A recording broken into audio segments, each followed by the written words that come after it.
Welcome, weary traveller.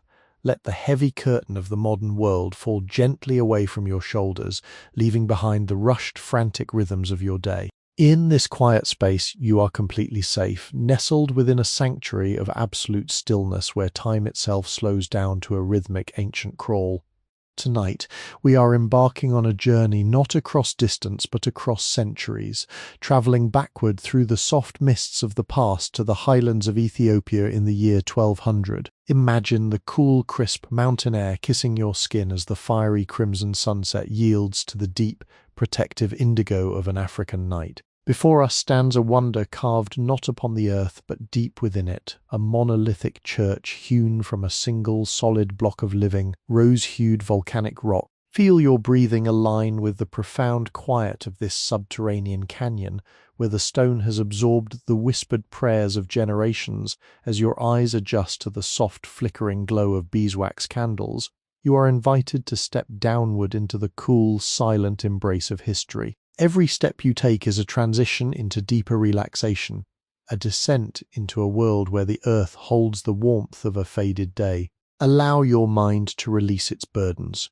tuning instead to the faint melodic hum of evening chants drifting from the hidden chambers below, wrapping you in an eternal, peaceful blanket of historical rest.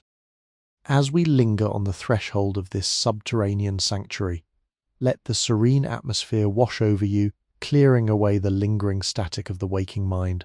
If you find comfort in these journeys through the forgotten corridors of time, consider anchoring yourself to this space so that you may easily return whenever the world grows too loud. By subscribing to these nightly chronicles, you quietly signal your desire to keep these peaceful pathways open, allowing us to wander together through the softest, most luminous chapters of human history. For tonight, there is nowhere else you need to be.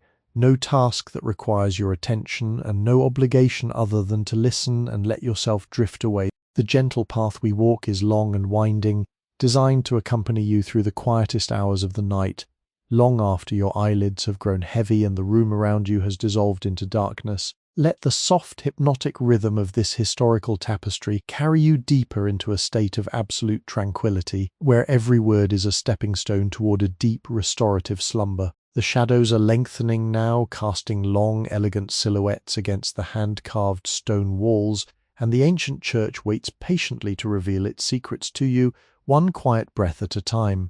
Rest your weary mind, trust the journey, and let us descend together into the deep, unchanging stillness of the ancient past.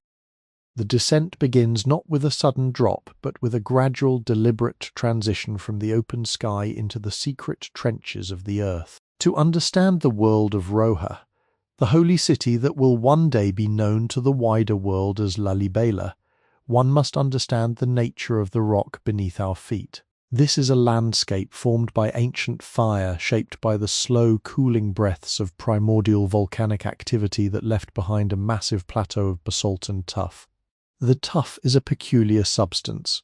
When it first meets the open air, it possesses a certain softness, a yielding quality that allows human hands, guided by iron chisels and wooden wedges, to carve into it with remarkable precision. Yet, as the years lengthen into decades and the decades into centuries, the stone cures under the gaze of the African sun, hardening until it becomes as durable as the mountains themselves. It is from this living, unyielding crust of the earth that the master builders of King Lalibela have chosen to fashion a new Jerusalem, an architectural marvel born not from the accumulation of stone bricks, but from the elegant subtractive removal of everything that is not the church itself. As we take our first steps down the long, hand-carved trench that leads into the heart of the complex, the walls of deep, rose-hued volcanic tuff begin to rise up on either side of us, gently filtering out the remaining sights and sounds of the world above. The sky, which just moments ago was a vast expanse of twilight violet, is now reduced to a slender ribbon of deep indigo high overhead, framed by the sharp, clean edges of the excavated trench. The air down here changes immediately.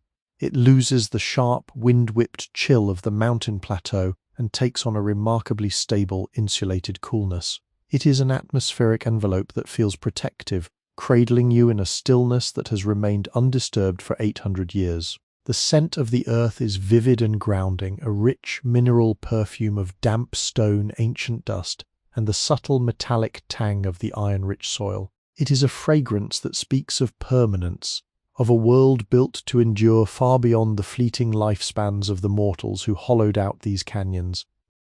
Look closely at the walls of the trench as we walk slowly, our footsteps falling silently upon the soft bedding of dried grass and pulverized stone that lines the floor. The surfaces of the rock are not perfectly smooth, nor were they ever intended to be.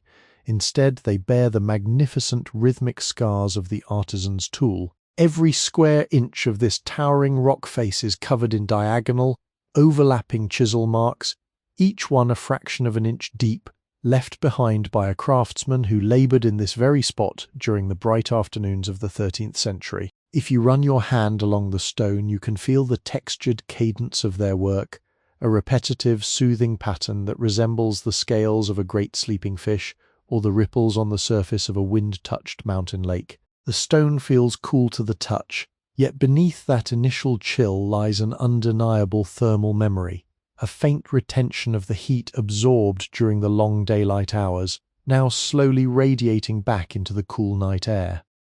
The trench turns gently to the right, a deliberate design choice meant to disorient the senses and heighten the feeling of entering a separate sacred reality. With every step, the sounds of the upper world, the distant rustle of eucalyptus leaves, the faint barking of a village dog, the whistling of the high-altitude wind recede further into the background until they are completely extinguished.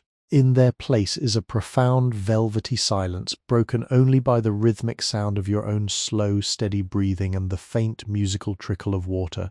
Somewhere deep within the labyrinth of trenches, a natural spring seeps through a hidden fissure in the volcanic rock, its droplets falling one by one onto a smooth stone basin below. Plop, plop, plop. The sound is incredibly clear, echoing softly down the narrow corridor with a metronomic regularity that encourages your mind to let go of its remaining scattered thoughts and sync its rhythm with the ancient, unhurried pulse of the earth.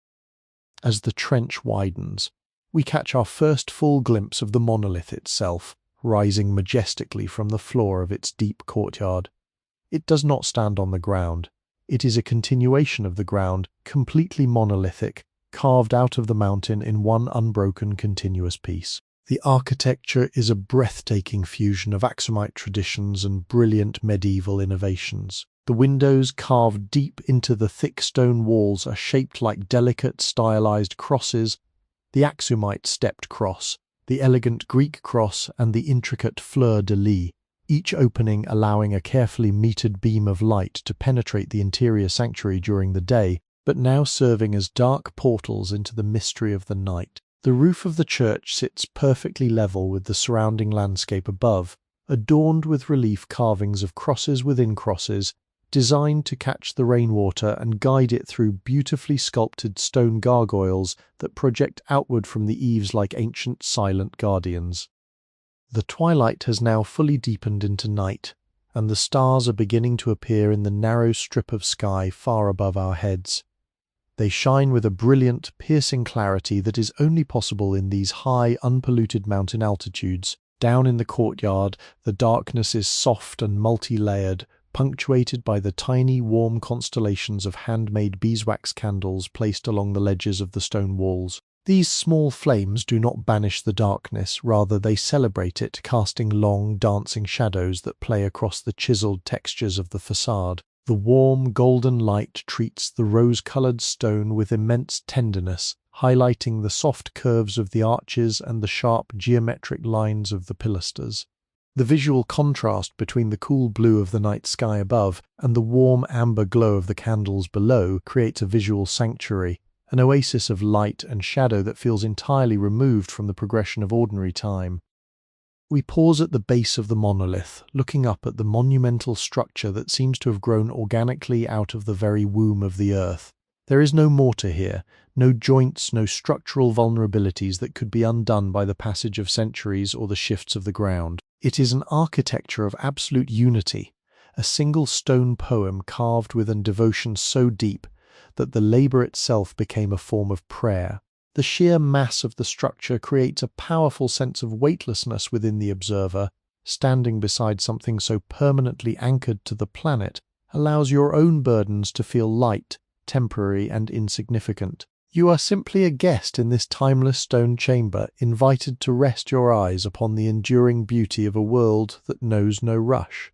Take a long, slow breath of the cool, mineral-rich air, letting the profound stillness of the courtyard settle into your bones, preparing your spirit to cross the threshold into the even deeper peace that awaits within the interior of the church. We move slowly across the smooth stone courtyard toward the main entrance of the monolithic sanctuary, our footsteps cushioned by the thin layer of fine sand that has accumulated over decades of gentle wind. Before us lies the heavy arched portal of the outer narthex, a transitional space carved directly into the western facade of the church. This doorway is a masterpiece of subtractive sculpture, featuring successive bands of recessed moulding that draw the eye inward, mimicking the infinite depth of a sacred mystery. The stone beneath the threshold is noticeably worn down, hollowed into a shallow, smooth curve by the thousands of bare feet that have stepped over it throughout the seasons. To touch this indentation with your hand is to connect with a physical ledger of human devotion, an enduring record of every pilgrim, monk, and seeker who has sought refuge within these walls since the reign of King Lalibela. The rock here feels smooth, almost silky to the touch, having been polished by centuries of human contact until all its volcanic roughness has been transformed into a texture as soft as oiled timber. Stepping into the narthex, the last remaining whispers of the outdoor night are gently extinguished, replaced by an atmosphere that feels remarkably dense, ancient, and still. The air here has its own distinct weight. It is a microclimate that has remained insulated from the external world for centuries, maintaining a constant, comfortable coolness that behaves like a physical embrace. The scent of the interior immediately envelops you, a complex and deeply comforting aromatic tapestry woven from three distinct elements. First, there is the rich, sweet, and slightly honeyed fragrance of pure, unrefined beeswax candles that have burned in these chambers for 800 years, their oils soaking deep into the porous stone. Beneath that sweetness lies the sharp, resinous, and deeply grounding perfume of etony, the traditional Ethiopian frankincense harvested from the gnarled bark of boswellia trees that cling to the dry cliffs of the northern highlands. Finally, there is the ancient, earthy bass note of old leather and seasoned wood, arising from the centuries-old manuscripts and liturgical accoutrements stored within the hidden niches of the church.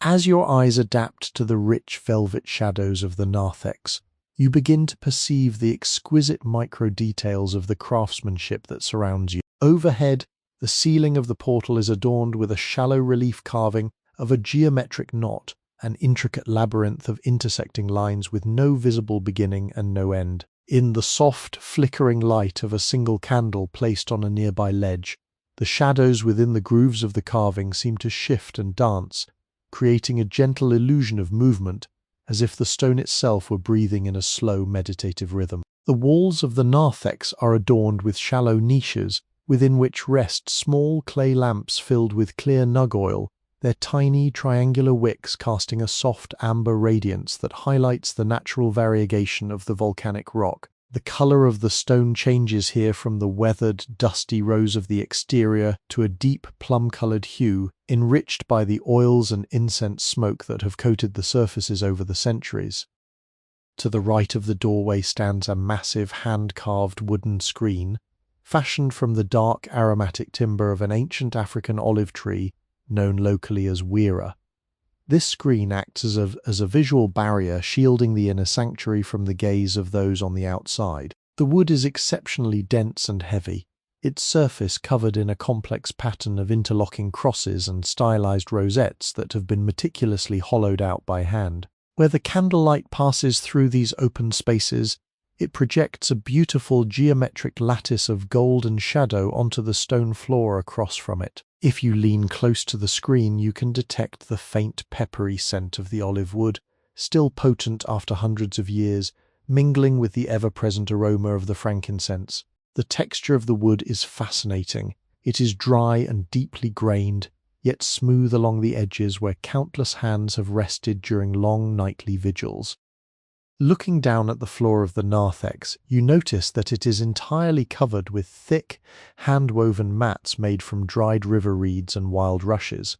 These mats are layered one upon another, creating a soft, yielding surface that completely absorbs the sound of movement. As you walk upon them, they yield slightly beneath your weight with a faint rhythmic crackle, a soft, natural sound that serves as a gentle reminder of the simple organic materials used to sustain life within this monumental stone mountain. The edges of the mats are frayed and softened by time, their pale golden color providing a beautiful contrast to the deep dark tones of the surrounding rock. In the corners of the room, small bundles of fresh aromatic grasses have been scattered, releasing a subtle herbal sweetness whenever they are stepped upon, adding a bright green note to the deep ancient perfume of the sanctuary. The transition from the narthex into the main nave of the church is marked by a heavy, sweeping curtain made of thick hand-spun cotton dyed in a deep shade of midnight blue. The fabric is heavy and coarse, its weave showing the slight irregularities of the handloom on which it was created. It hangs from a thick rod of wrought iron that spans the top of the inner archway. The bottom of the curtain brushes against the reed mats, its heavy folds creating a perfect seal that keeps the inner chambers entirely insulated from the drafts of the trenches. As you reach out to gently move the fabric aside, you can feel the substantial weight of the cotton, its fibers rough yet comforting against your skin. The movement of the curtain is slow and silent, revealing the vast shadowed interior of the nave like a secret world opening itself to those who approach with a quiet spirit. Before stepping through, we pause in this intermediate space for a few long, unhurried moments, allowing our senses to fully align with the hushed majesty of the environment. There is no urgency here, no demand for speed, no expectation of productivity. The rock-hewn church exists within an eternal present, a realm where a single evening is but a drop in an ocean of centuries. The flickering candles, the scent of ancient resins, the cool protective embrace of the volcanic tuff. All of these elements work together to quiet the active analytical mind, guiding you toward a state of profound restful receptivity. Feel the tension melting out of your shoulders as you prepare to cross the final threshold into the heart of the stone monolith, where the silence is absolute and the history is alive in every shadow. Stepping past the heavy cotton curtain, we find ourselves in the main nave of the church, a space where the architectural genius of the 13th century master builders reveals itself in its full quiet majesty. Overhead, the ceiling towers into the darkness, supported not by built pillars but by columns of solid living rock that were left behind as the workers hollowed out the mountain around them. These pillars do not bear the weight of the roof in a traditional structural sense, rather they are continuous with both the floor and the ceiling, anchoring the entire structure to the core of the mountain plateau. There are 4 primary columns aligned along the central axis of the nave, creating 3 parallel aisles that stretch toward the eastern sanctuary. Each pillar is square and massive, its corners softly rounded by the passage of time and the gentle touch of generations of monks who have leaned against them during the long midnight hours of prayer. Let your eyes wander slowly up the surface of the nearest column. The lower portion, up to about shoulder height, is polished to a glass-like smoothness, its deep plum-colored stone catching the golden reflections of the nearby oil lamps. This smoothness is the physical result of centuries of human presence, the friction of soft linen robes, the touch of calloused palms, and the occasional resting of a weary forehead against the cool stone during the final, exhausting hours of an all-night liturgy. Higher up, beyond the reach of human hands, the stone returns to its natural, raw texture, showing the long, elegant vertical grooves left by the heavy iron picks of the original carvers. The contrast between the smooth, polished base and the rough, textured upper column is beautiful, representing the meeting point between the human world of devotion and the primordial world of the undisturbed earth. At the top of each pillar, where it meets the ceiling, the stone blossoms into a beautifully proportioned capital carved in the traditional Aksumite style. These capitals are characterized by stepped, bracketed forms that mimic the ancient timber construction techniques of earlier centuries, translating the language of wood into the permanent medium of solid rock. Each capital features a unique set of low-relief carvings. One displays a pair of stylized birds drinking from a central chalice. Another shows an intricate geometric maze representing the path of life, while a third is adorned with a simple, elegant rosette that seems to radiate outward like a stone sun. In the dim, flickering light of the candles on the floor below, these high carvings seem to float in a state of suspended animation, their details appearing and disappearing as the warm air causes the flames to dance and sway. The ceiling between the pillars is not a flat surface, but is carved into a series of elegant, barrel-vaulted arches that run the length of the nave. Every square inch of these vaults is covered in ancient geometric frescoes, executed in earthy pigments derived from local minerals, plants, and crushed stone. There are deep ochres made from the iron-rich clays of the surrounding valleys, rich madders obtained from the roots of wild highland plants, and deep, dark carbon blacks scraped from the chimneys of the church's baking room. The patterns are hypnotic in their complexity, concentric circles that ripple outward like water, interlocking squares that form protective lattices, and long, undulating ribbons of colour that guide the eye toward the holy altar. The damp, insulated environment of the rock-hewn interior has preserved these pigments for hundreds of years, keeping their colours soft, muted, and beautifully attuned to the restful quality of the space. As we stand in the centre aisle, the absolute stillness of the architecture seems to press gently against the mind, encouraging a profound, inward-facing quiet. There are no draughts here, no sudden movements of air to disturb the serenity of the atmosphere. The temperature remains perfectly constant, a natural sanctuary from both the searing heat of the daytime sun and the biting cold of the mountain night. The air smells richer here than it did in the narthex. The concentration of old frankincense and burning beeswax is higher, creating an aromatic envelope that feels almost tangible. It is a scent that doesn't overwhelm, but rather grounds the senses, drawing your attention away from the external world and anchoring you completely within the present moment. Looking down at our feet, we see that the reed mats continue through the nave, laid out in neat overlapping rows that form a continuous golden-brown floor covering. In some places where the mats have worn thin, the bare stone floor peeks through, revealing a surface that has been trodden so smooth it reflects the candlelight like a dark, still pool of water. Along the base of the pillars, several low wooden stools, carved from single blocks of heavy wild grain wood, sit empty and waiting.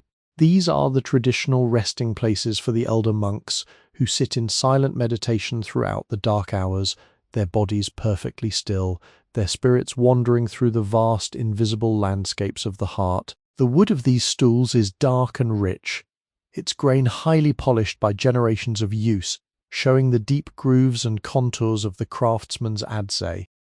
Between the second and third pillars, suspended from a heavy bronze chain attached directly to the stone ceiling, hangs a massive ancient oil lamp. The basin of the lamp is cast from solid bronze, its edges green with a delicate patina of age. It is filled to the brim with clear golden oil extracted from the seeds of the native nug plant.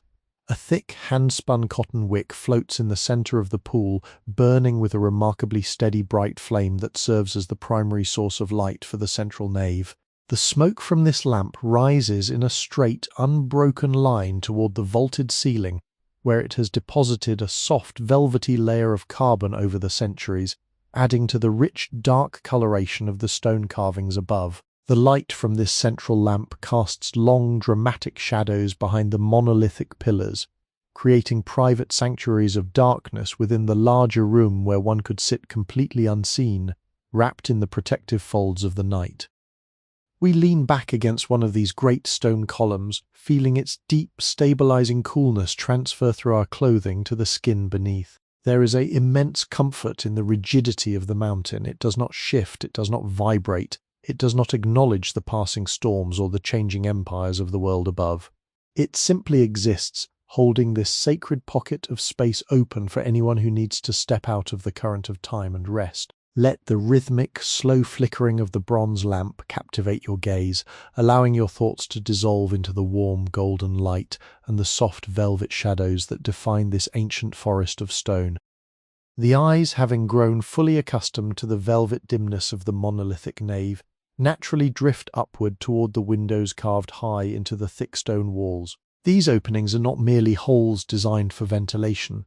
They are exquisite architectural apertures calculated by the medieval builders to control, filter, and spiritualize the light that enters this subterranean kingdom. During the long daylight hours, they admit narrow, sharp spears of sun that cut through the incense smoke like golden pathways.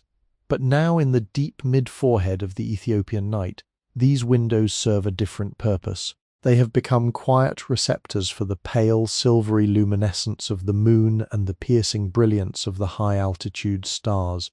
They are the breathing pores of the church, connecting the dense, heavy silence of the subterranean mountain with the infinite, airy stillness of the cosmos above. Each window is a unique artistic statement carved directly out of the 3-foot-thick rock walls with meticulous attention to symmetry and symbolic geometry. The most prominent window in the upper gallery is shaped in the likeness of an axamite stepped cross. Its silhouette rises in a series of clean, right-angled steps, narrowing toward the top before expanding outward into a triumphant head. Because the stone is so thick, the inner jambs of the window slope sharply outward, creating a wide, dramatic bevel that acts as a natural reflector. Even the faintest glimmer of starlight hitting these angled, rose-colored stone surfaces is caught, amplified, and scattered into the interior as a soft, ethereal glow. The texture within these window recesses is rougher than that of the pillars below. It retains the crisp, sharp bite of the finishing iron, which has never been worn smooth by human contact, preserving the raw vitality of the original creation. To the left of the stepped cross is a window fashioned in the shape of a delicate fleur-de-lis, its sweeping, organic curves contrasting beautifully with the rigid geometry of its neighbour. The soft contours of the stone petals are perfectly smooth, showing how the carver used small curved chisels to hollow out the intricate negative spaces. Through this opening, a single brilliant star is visible, hanging like a solitary diamond in the narrow ribbon of midnight blue sky that frames the top of the courtyard trench. The star does not flicker in the way it might through a moisture-heavy atmosphere. Here, in the thin, dry air of the Ethiopian highlands, it shines with a steady liquid clarity that seems almost close enough to touch. This small point of white fire casts a long, incredibly faint shadow across the upper moulding of the opposite wall, a silent celestial finger marking the slow, imperceptible rotation of the night. Further down the nave, near the partition that separates the public space from the Holy of Holies, sits a pair of windows carved as openwork lattices or mescal patterns. These are solid stone panels that have been painstakingly hollowed out to create an intricate web of small interconnected crosses. The effect is mesmerizing. It resembles stone lace, an architectural veil that filters the outdoor world into tiny, manageable fragments. In the quiet darkness of the night, these lattices work in reverse. The warm, golden light of the interior oil lamps passes outward through the small openings, casting a beautiful geometric matrix of light onto the dark, vertical rock faces of the exterior trench. Passing monk or a solitary guardian walking the courtyard floor below would look up and see a luminous quilt of golden crosses glowing against the dark mountain, a quiet sign that the prayers within are continuous, never faltering even when the rest of the world is asleep. The sills of these high windows are wide and flat, serving as resting places for various sacred objects that have been set aside for the evening.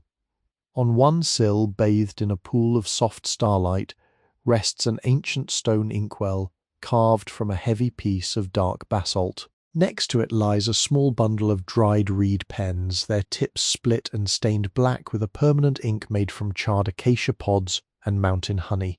The dry air of the stone chamber preserves these delicate wooden instruments perfectly, keeping them ready for the scribe who will return with the first light of dawn to continue copying a sacred text. The presence of these everyday tools of literacy, resting quietly in the window bays, adds a deeply human layer to the monumental stone architecture, reminding us that this space is not a monument to death, but a living, breathing house of thought and creative devotion.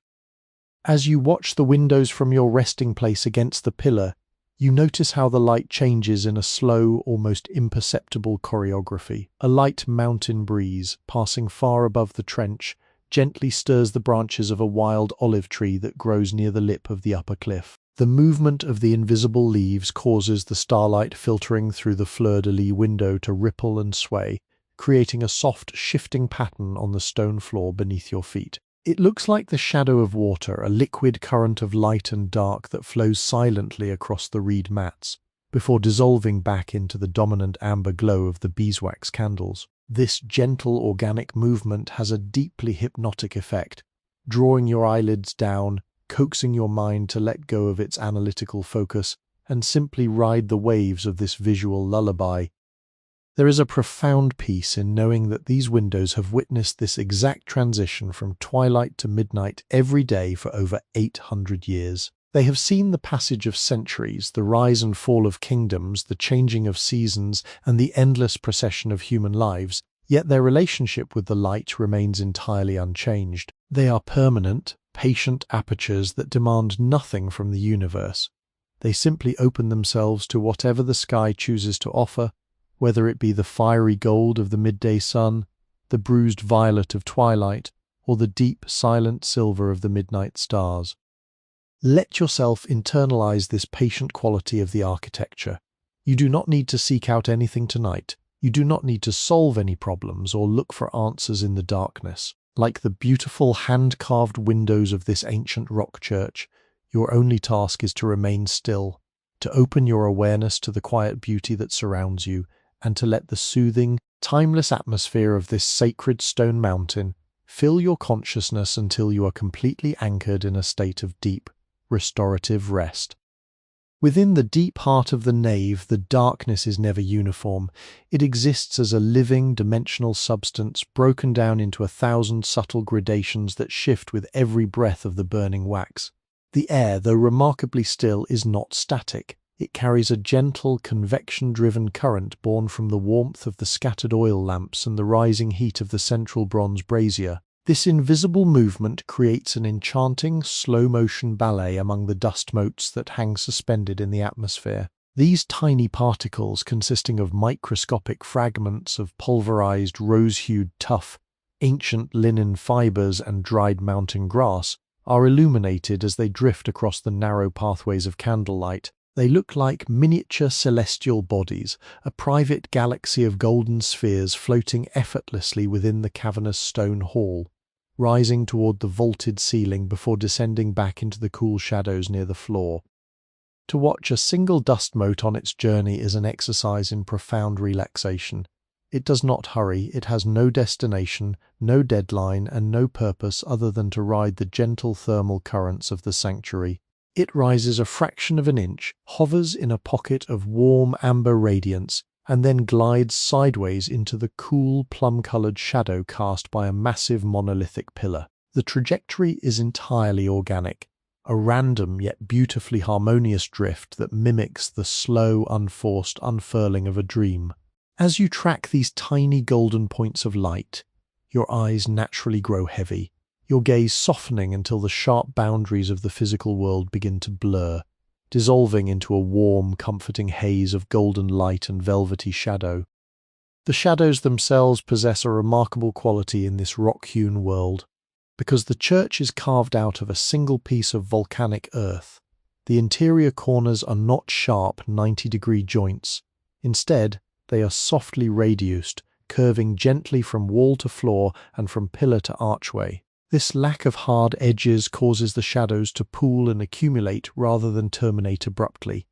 In the deep recesses where the stone vaults meet the upper capitals, the darkness behaves like a soft liquid velvet, filling the architectural hollows with a dense, protective gloom. It is a darkness that feels incredibly safe, not a cold, empty void, but a warm, maternal presence that wraps itself around the architecture, cushioning the stone and creating a sense of absolute containment. Within this blanket of shadow, the mind finds permission to stop its endless scanning, to cease its vigilance, and to simply retreat into the quietest chambers of its own being.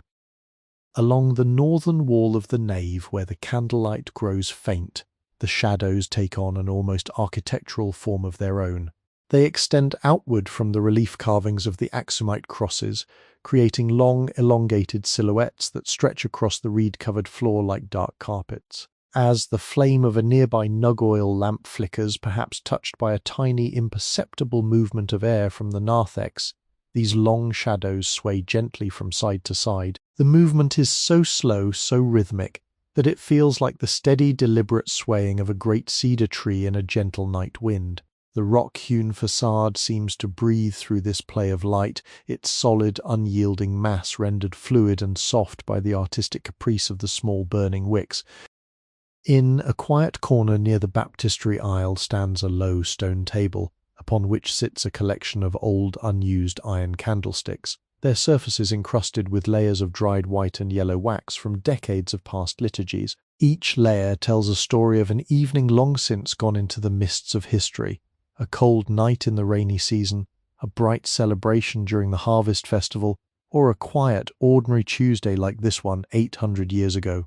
The shadows cast by these asymmetric columns of old wax are complex and fascinating, forming abstract patterns on the wall behind them that look like the silhouettes of distant mountain ranges or the gnarled branches of highland acacias. The light catches the translucent edges of the topmost wax droplets, making them glow from within like tiny frozen embers, adding a delicate, jeweled micro-detail to the dark, expansive landscape of the room.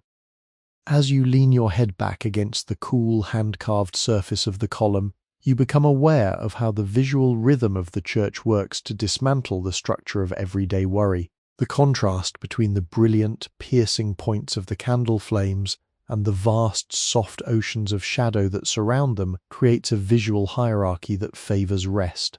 The small, active centers of light are completely contained and protected by the immense, stable mass of the dark mountain. In the same way, your small, active thoughts are invited to submerge themselves within the deep, peaceful stillness of this historical sanctuary. You do not need to illuminate every corner of your mind tonight. You do not need to force clarity upon the things that are hidden in darkness. It is enough to let the shadows exist, to let them hold the unknown with the same grace and tenderness that the church walls hold the night. The silence of the room is amplified by this visual quiet. The soft amber illumination does not demand attention. It doesn't force your eyes to process complex data or react to rapid changes. It is a light that asks for nothing but your presence, offering in return a visual sanctuary where your tired senses can unravel and heal.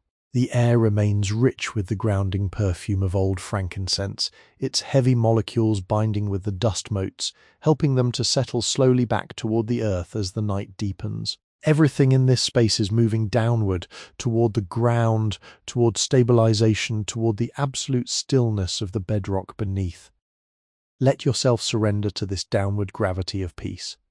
Feel the weight of your eyelids increasing with every slow rise and fall of the dust motes in the candle beams. Trust the deep, ancient shadows that pool around your feet, knowing that they have kept watch over this sacred stone valley for centuries without ever losing their capacity to soothe and protect. As the candles continue their slow, silent consumption of wax, the boundaries between the world of history and the world of sleep begin to merge, guiding you gently down into the deep, unchanging quiet of a perfect restorative rest. Beyond the monumental scale of the architecture and the hypnotic play of light upon the rose-hued tuff, the monolithic church is defined by the silent, living presence of the human souls who tend its fires. In the year 1200, the monastic community of Roha operates on a temporal cycle that has completely detached itself from the frantic urgencies of the secular world. Here, the night is not a blank space between two working days, but a rich, layered terrain of spiritual devotion, divided into distinct watches that are measured by the slow consumption of beeswax candles and the shifting positions of the stars overhead. As we sit quietly in the deep shadows of the nave, we are witnessing the most private, guarded hour of this ancient community, the time when the public liturgies have concluded and the remaining guardians of the sanctuary retreat into their own silent, deeply internalized routines of rest and watchfulness. Few yards away, near the heavy wooden screen that guards the entrance to the inner sanctuary, sits an elderly monk known to his brothers as Abba Gebre Meskel. He is a man who has spent more than 40 years within this subterranean mountain, and his physical being has adapted to the microclimate of the stone church in a way that makes him seem almost like an extension of the architecture itself. He sits upon a low, three-legged stool carved from a single piece of dark African olive wood, his body wrapped in a heavy, hand-woven mantle of coarse white cotton known as a gabi. The fabric is thick and multi-layered, its surface showing the irregular, tactile nubs of the hand-spun thread dyed to a soft ivory hue by decades of washing in the mineral-rich waters of the local mountain streams. The gabi completely envelopes him, creating a soft, insulating cocoon that protects his frail frame from the deep, penetrating chill of the highland night. Abba Gebra's movements are so slow, so deliberate, that they are almost imperceptible to the casual observer.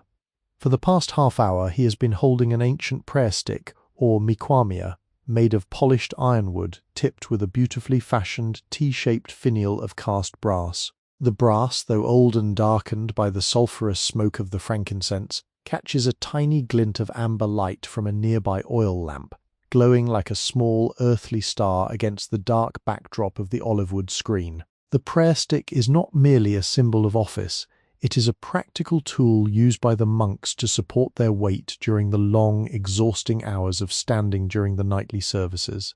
But now, in this quiet watch between the services, the mikwamia rests gently against Abba Gebra's shoulder, its metallic top cool against his cheek as he rests his eyes, his breathing falling into a deep, metronomic cadence that matches the slow dropping of the water spring in the distant trench.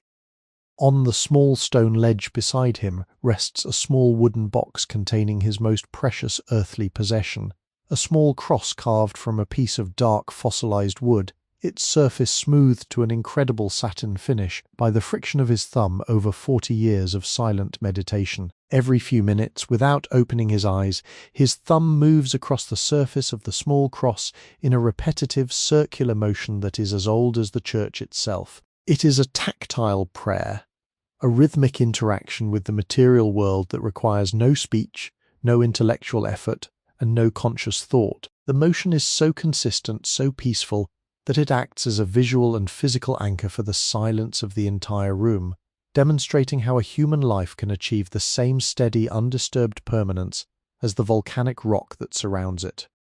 The sensory details of his immediate environment are rich and grounding. Near his feet, the reed mats have been worn down to a fine, fibrous mulch that releases a dry, pleasant scent of parched earth and sweet wild hay. Small clay dish sits on the floor nearby, containing a handful of roasted barley kernels known as kolo and a few dried chickpeas, the simple ascetic sustenance that provides the monks with just enough energy to maintain their vigils without burdening the body with the heavy, sluggish sensations of a large meal. The scent of the roasted grain adds a warm, toasted, and deeply comforting note to the cool, mineral-heavy atmosphere of the nave, creating a sensory bridge between the sacred interior of the stone sanctuary and the simple agricultural life of the peasant families who cultivate the terraced fields on the plateau above.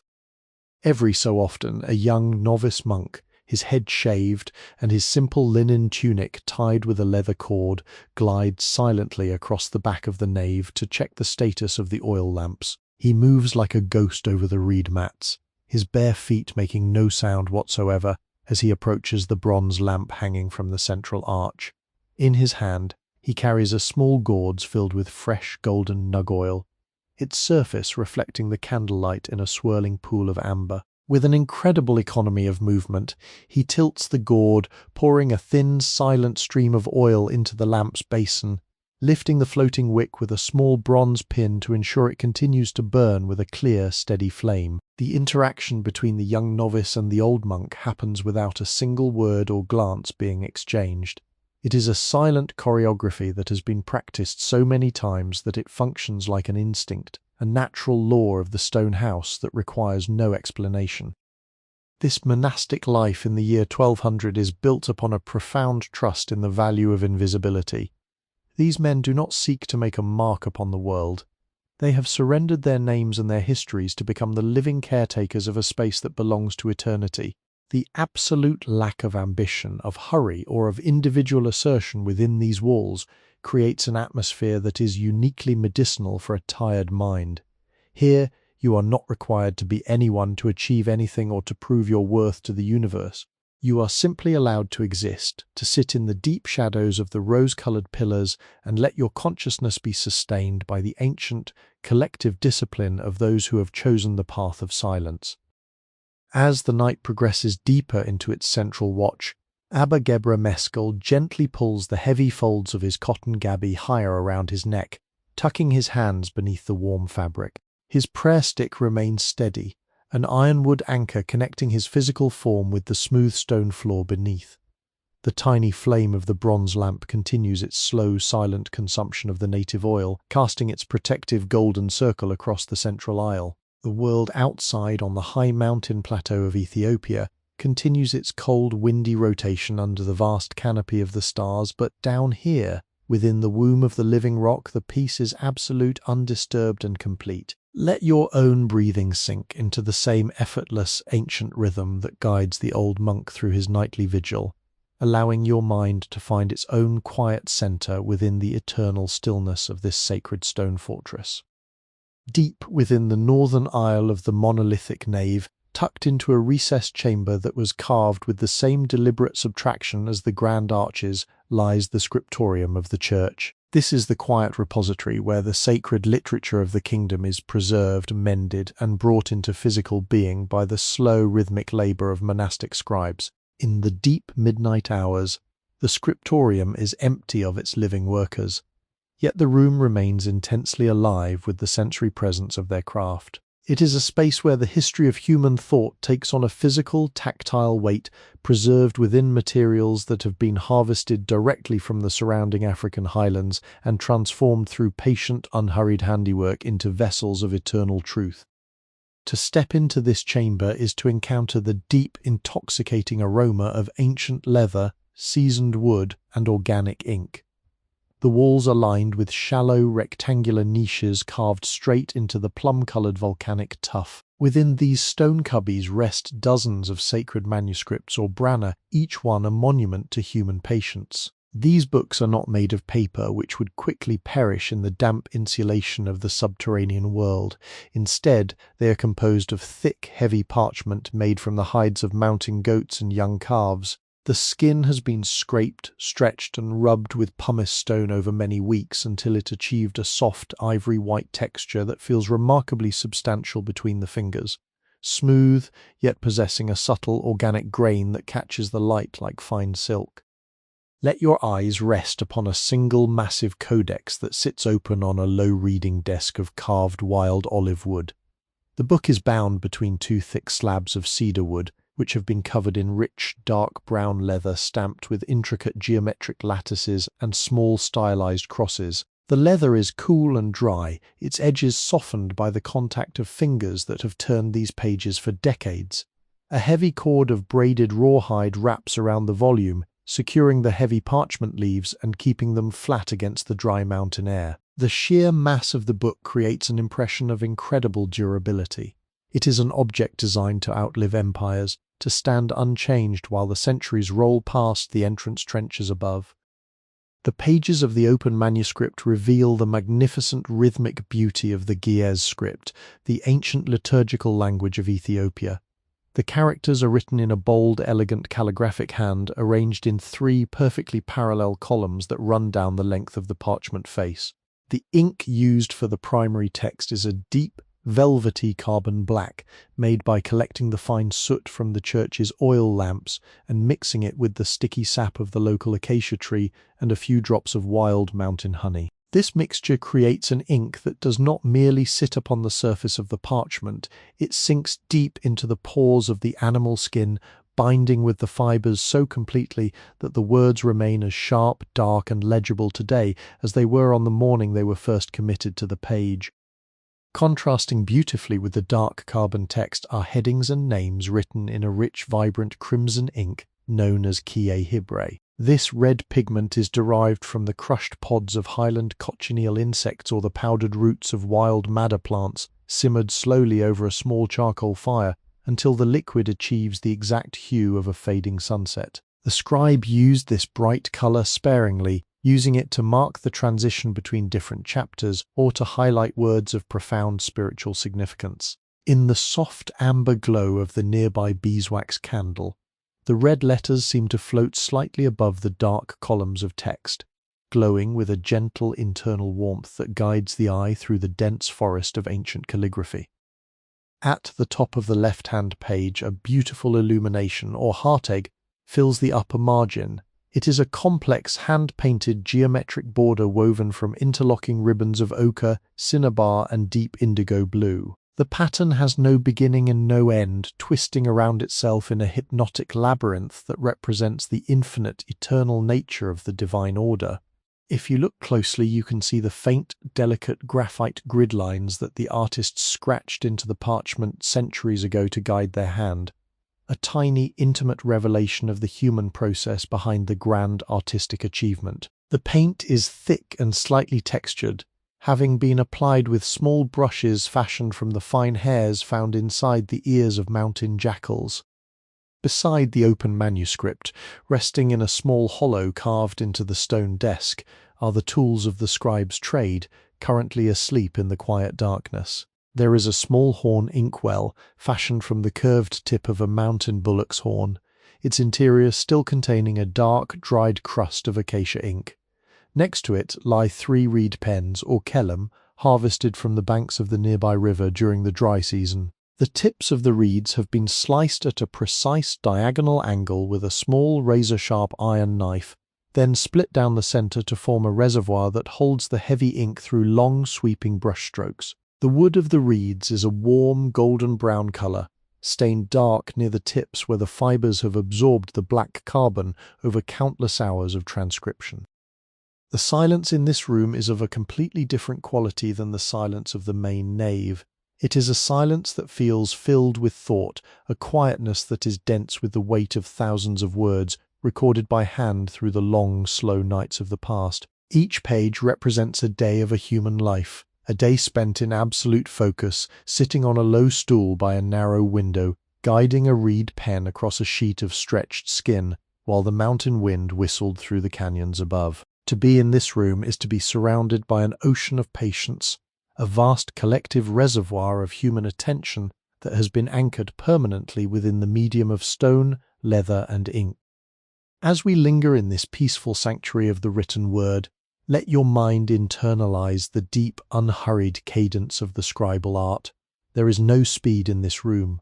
A book cannot be rushed into existence. It requires a steady hand, a calm heart, and a complete surrender to the immediate micro-detail of the single letter being formed by the pen tip. Let the soothing aroma of the old leather and the grounding perfume of the frankincense wash over your senses, dissolving your remaining modern anxieties into the vast protective ocean of history. Your own story does not need to be written in a hurry tonight. It is enough to let your thoughts rest, turning your attention over to the deep, silent, and enduring peace that fills every corner of this ancient stone library. Moving away from the quiet alcoves of the scriptorium, our silent exploration brings us to the southern transept, where a heavy double-leafed door of blackened cedar wood marks the entrance to the church's vestry and liturgical treasury. This door is secured by an ingenious wooden lock mechanism, its key a massive iron bar that rests in the sash of Abba Gebre's Gabi. While the interior remains closed to the casual pilgrim, the atmosphere immediately surrounding this threshold is charged with a distinct metallic cool that contrasts beautifully with the warm, honeyed scent of the nave. Here the air carries the sharp, clean, and unmistakable fragrance of aged silver, cast bronze, and hammered iron, materials that have been gathered from the farthest reaches of the kingdom and sculpted by master metalworkers into implements of eternal devotion. In the soft, indirect glow of a nearby oil lamp, the details of the wooden door panels come into sharp focus. The cedar wood has been scorched with hot iron rods to create a deep, ebony-like finish that protects the timber from the subterranean moisture. Carved in deep relief across the upper panels are images of the archangels Michael and Gabriel, their wings interlocking to form a protective shield across the seam of the doorway. The feathers of their wings are detailed with tiny geometric incisions that catch the amber light, creating a shimmering kinetic texture that seems to shift as we move past. The bronze hinges that anchor the massive doors to the living rock face are green, with a beautiful powdery patina of copper carbonate, a physical signature of the generations of winters that have settled into this subterranean chamber. Resting on a stone bench just outside the treasury door sits a large wicker basket woven from the split stems of wild highland bamboo. Inside, arranged with meticulous care, are the liturgical instruments that will be used during the festive morning services. The most striking among them is a collection of ceremonial sistra, known locally as the tsenat-sil. These are musical rattles cast from solid bronze, consisting of an elegant arched frame fitted with horizontal metal rods that carry loose sliding discs of hammered silver. In the absolute quiet of the night, these instruments are completely still.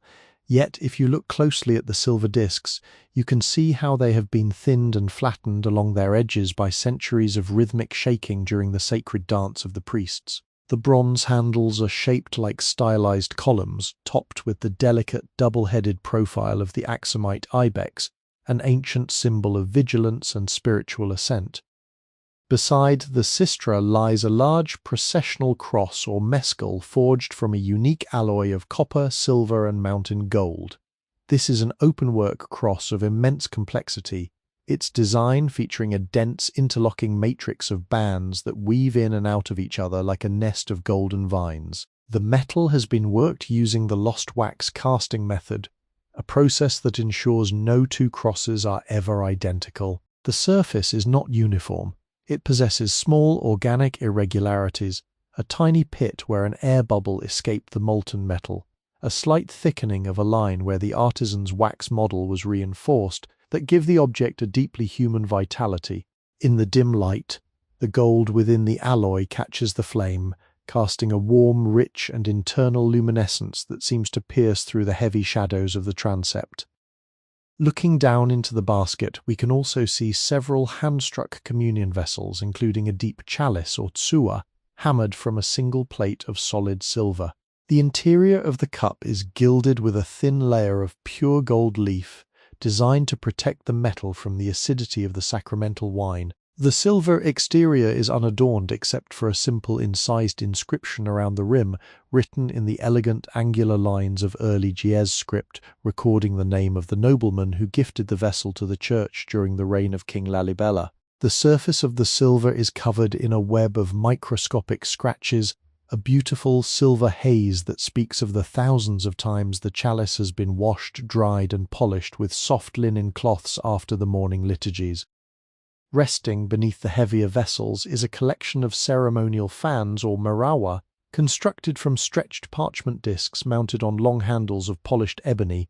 The edges of the parchment are fringed with bands of dyed red leather and peacock feathers imported from the distant shores of the Red Sea. In the stillness of the treasury vault, the feathers are perfectly flat, their iridescent eyes of green and blue subdued by the dim light into soft velvet tones. These fans are used during the hot midday services to keep insects away from the altar, their movement creating a soft whirring sound that mimics the rushing of angels' wings. To see them now resting in absolute immobility within the bamboo basket reinforces the feeling that the entire material world has entered a state of suspended animation, waiting for the return of the sun.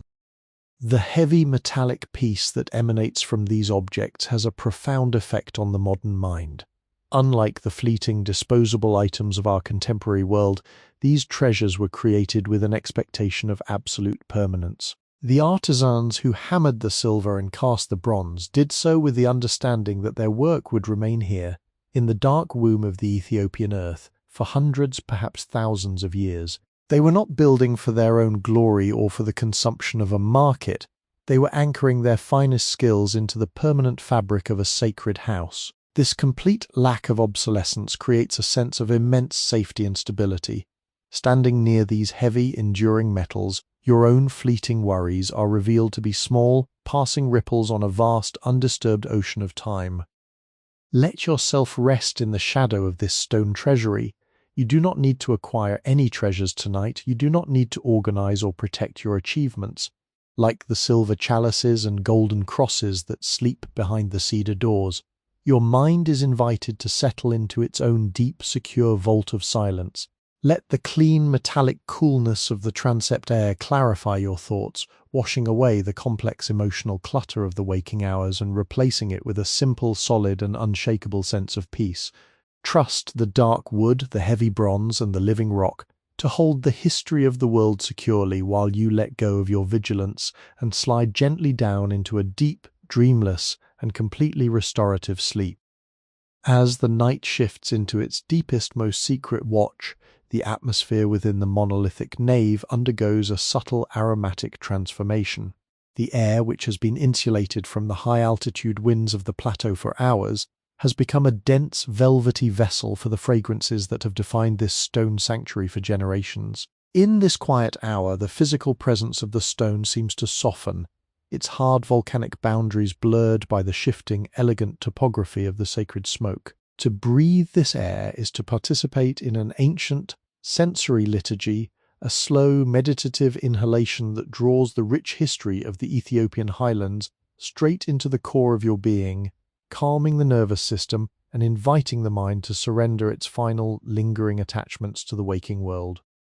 The primary architect of this olfactory landscape is the etony, the traditional Ethiopian frankincense, whose resinous teardrops have been harvested from the gnarled, papery bark of Boswellia papyrifera trees that cling precariously to the arid, sun-bleached cliffs of the northern gorges.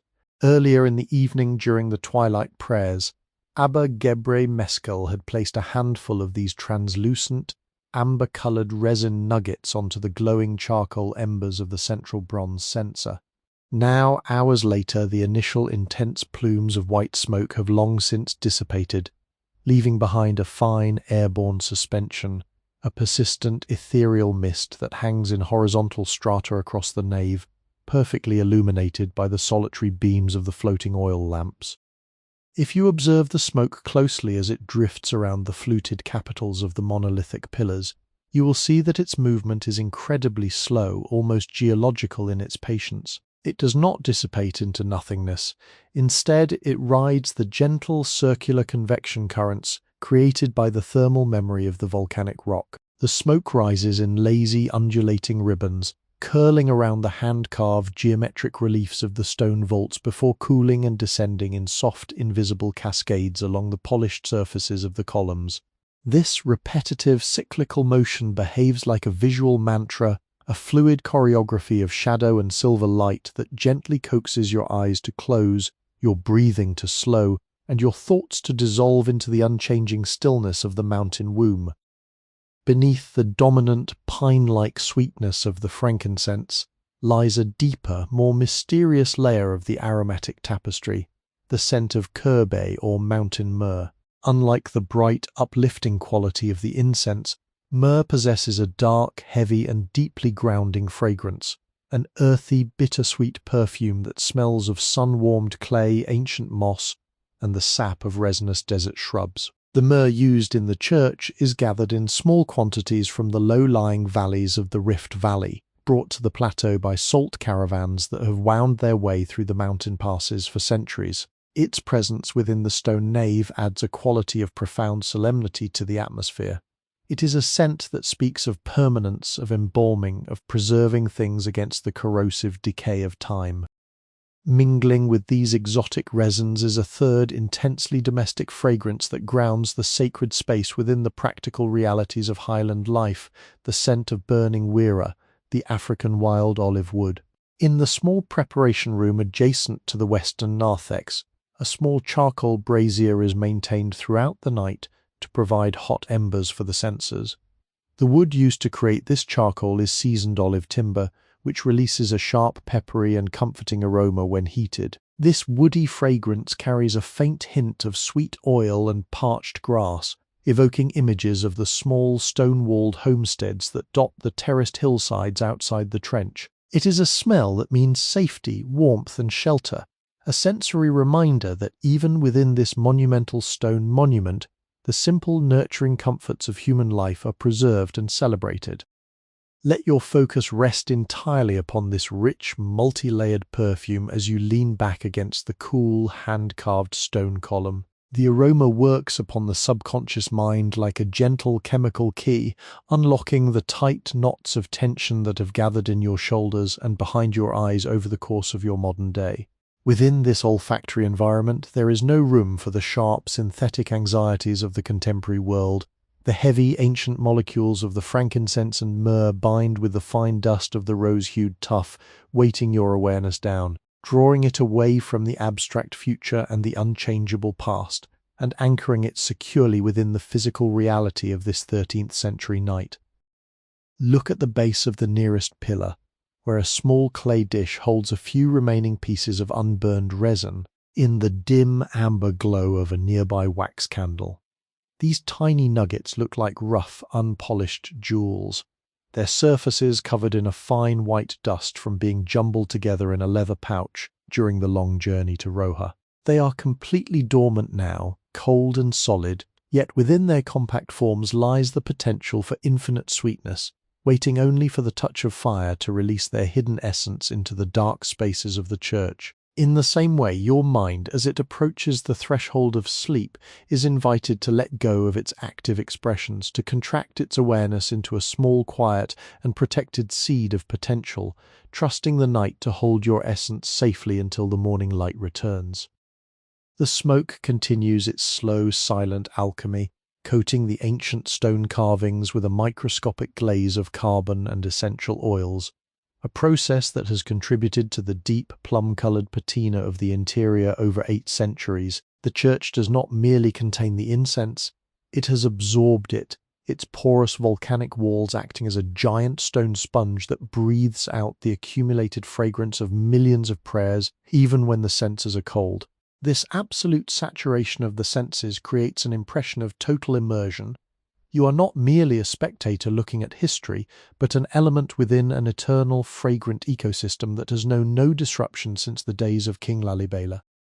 Let yourself submerge completely into this ocean of sacred smoke. Feel the cool, resin-scented air fill your lungs with every slow, deliberate inhalation, bringing with it the profound, unshakable peace of the mountain sanctuary. As you exhale, let your breath carry away the last remnants of your daily worries, releasing them into the vast, dark vaults above where they are instantly neutralized by the infinite protective shadows. The candles are burning low now, their flames small and gold against the vast oceans of plum-colored rock, and the ancient church wraps you tighter in its aromatic blanket, guiding you gently, effortlessly, down into the deep, sweet stillness of a perfect healing sleep.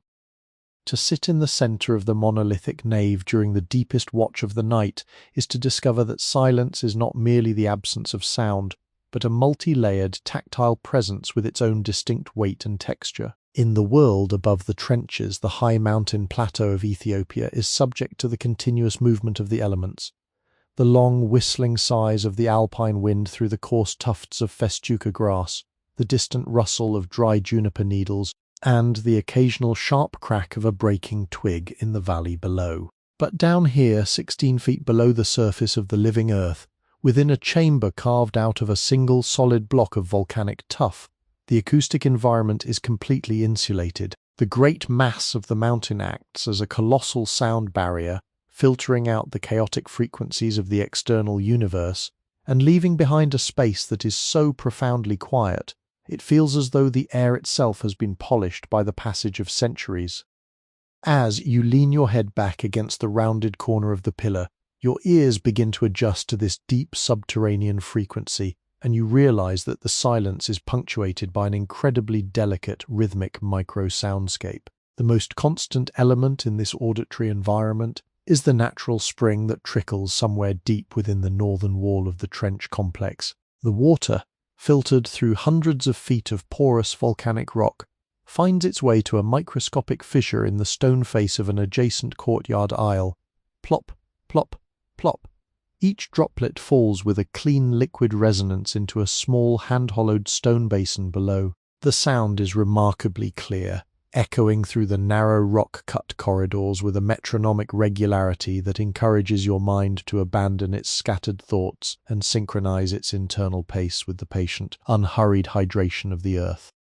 Beneath the clear cadence of the water droplets lies another sound, so soft that it feels less like an acoustic vibration and more like a thermal hum.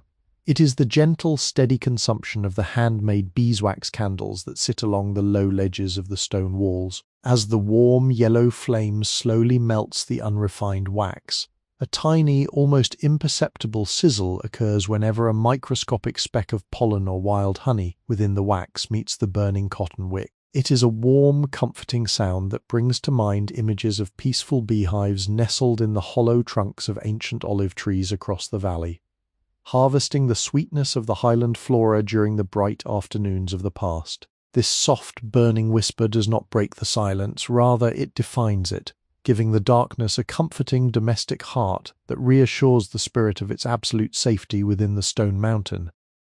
Every few minutes the old monk, Abba Gebre Meskel, shifts his weight slightly upon his three-legged wooden stool near the iconostasis screen. The coarse, multi-layered cotton of his heavy gabi rubs against itself with a soft, dry hiss, a sound that resembles the rustle of dry leaves along a sandy riverbank. As he moves, the tip of his polished ironwood prayer stick slides a fraction of an inch across the reed mats, producing a faint, fibrous scrape that grounds the vast monumental space within the immediate reality of a single, resting human body. These tiny organic sounds are immediately reabsorbed by the porous surfaces of the plum-coloured tuff walls, preventing any sharp or jarring echoes, ensuring that the room remains as soft and welcoming as a velvet-lined chamber. If you listen even closer, turning your awareness inward, you can begin to detect the rhythmic, soothing sound of your own slow, steady breathing as it mixes with the cool, incense-scented air of the nave. Inhale, exhale, inhale, exhale. In this space of absolute stillness, your breath becomes a beautiful liquid wave that rises and falls in perfect harmony with the slow flickering of the oil lamp. The realization that there is absolutely nothing you need to listen for, no alert to respond to, and no danger to guard against allows the auditory cortex of your brain to drop its defensive vigilance. The brain relaxes its grip on the external world, turning its focus toward the deep, restorative pools of internal quietude where dreams are formed. In the far corner of the southern aisle, near the heavy cedar door of the treasury, hangs a small ceremonial bell cast from an ancient copper alloy. It is completely motionless now, its iron clapper resting silently against the inner green patinaed wall of the rim. The bell waits for the early hours of the dawn liturgy, when it will be struck with a soft wooden mallet to announce the return of the light. But for now, its silence is total, a beautiful symbol of suspended animation that mirrors the state of your own consciousness. The metal holds the memory of music, just as the stone walls hold the memory of prayers, yet both are completely content to remain still, resting in the quiet womb of the night without any desire to hasten the arrival of tomorrow. The absolute stillness of this rock-hewn church in the year 1200 works like a gentle acoustic poultice upon a tired mind. It draws out the high-pitched static of modern life, replacing it with a deep, resonant and grounding bass note of historical permanence. Here, the silence is not empty.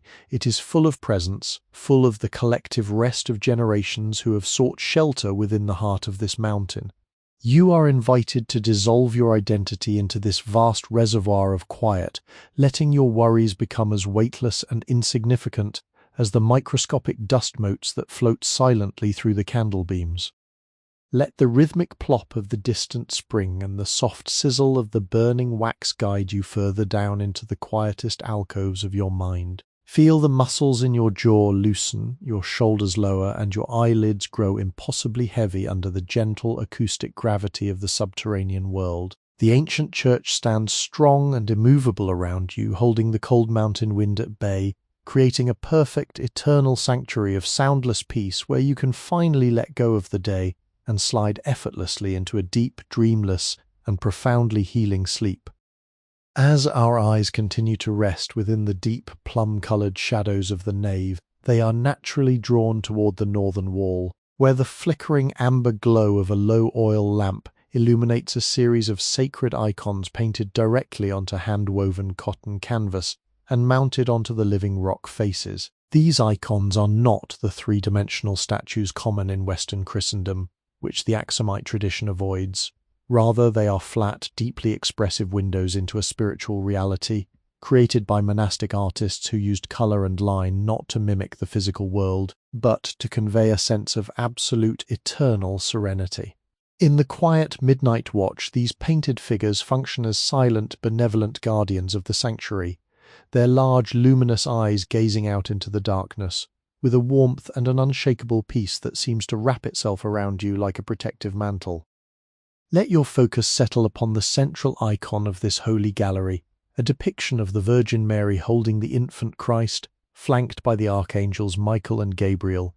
The artist has executed the painting using an ancient distemper technique, mixing finely ground mineral pigments with an emulsion of mountain egg yolk and the clear, sticky sap of the acacia tree. This organic medium gives the colors a soft, matte quality that does not reflect or distort the candlelight, allowing the image to merge seamlessly with the textured surface of the volcanic tuff behind it. The background of the canvas is filled with a rich, warm ochre, derived from the iron-rich clays of the nearby valleys, creating a golden sky that seems to radiate a gentle internal warmth into the cool air of the church. The figures themselves are rendered with a magnificent, stylized simplicity that bypasses the analytical mind and speaks directly to the deep, intuitive levels of the spirit. Mary is wrapped in a voluminous mantle of deep indigo blue, a color obtained from the fermented leaves of the native indigo plants that grow along the low banks of the Bashilo River. The folds of her robe are defined by bold, deliberate lines of carbon black, drawn with a steady, unhurried hand that shows no hesitation.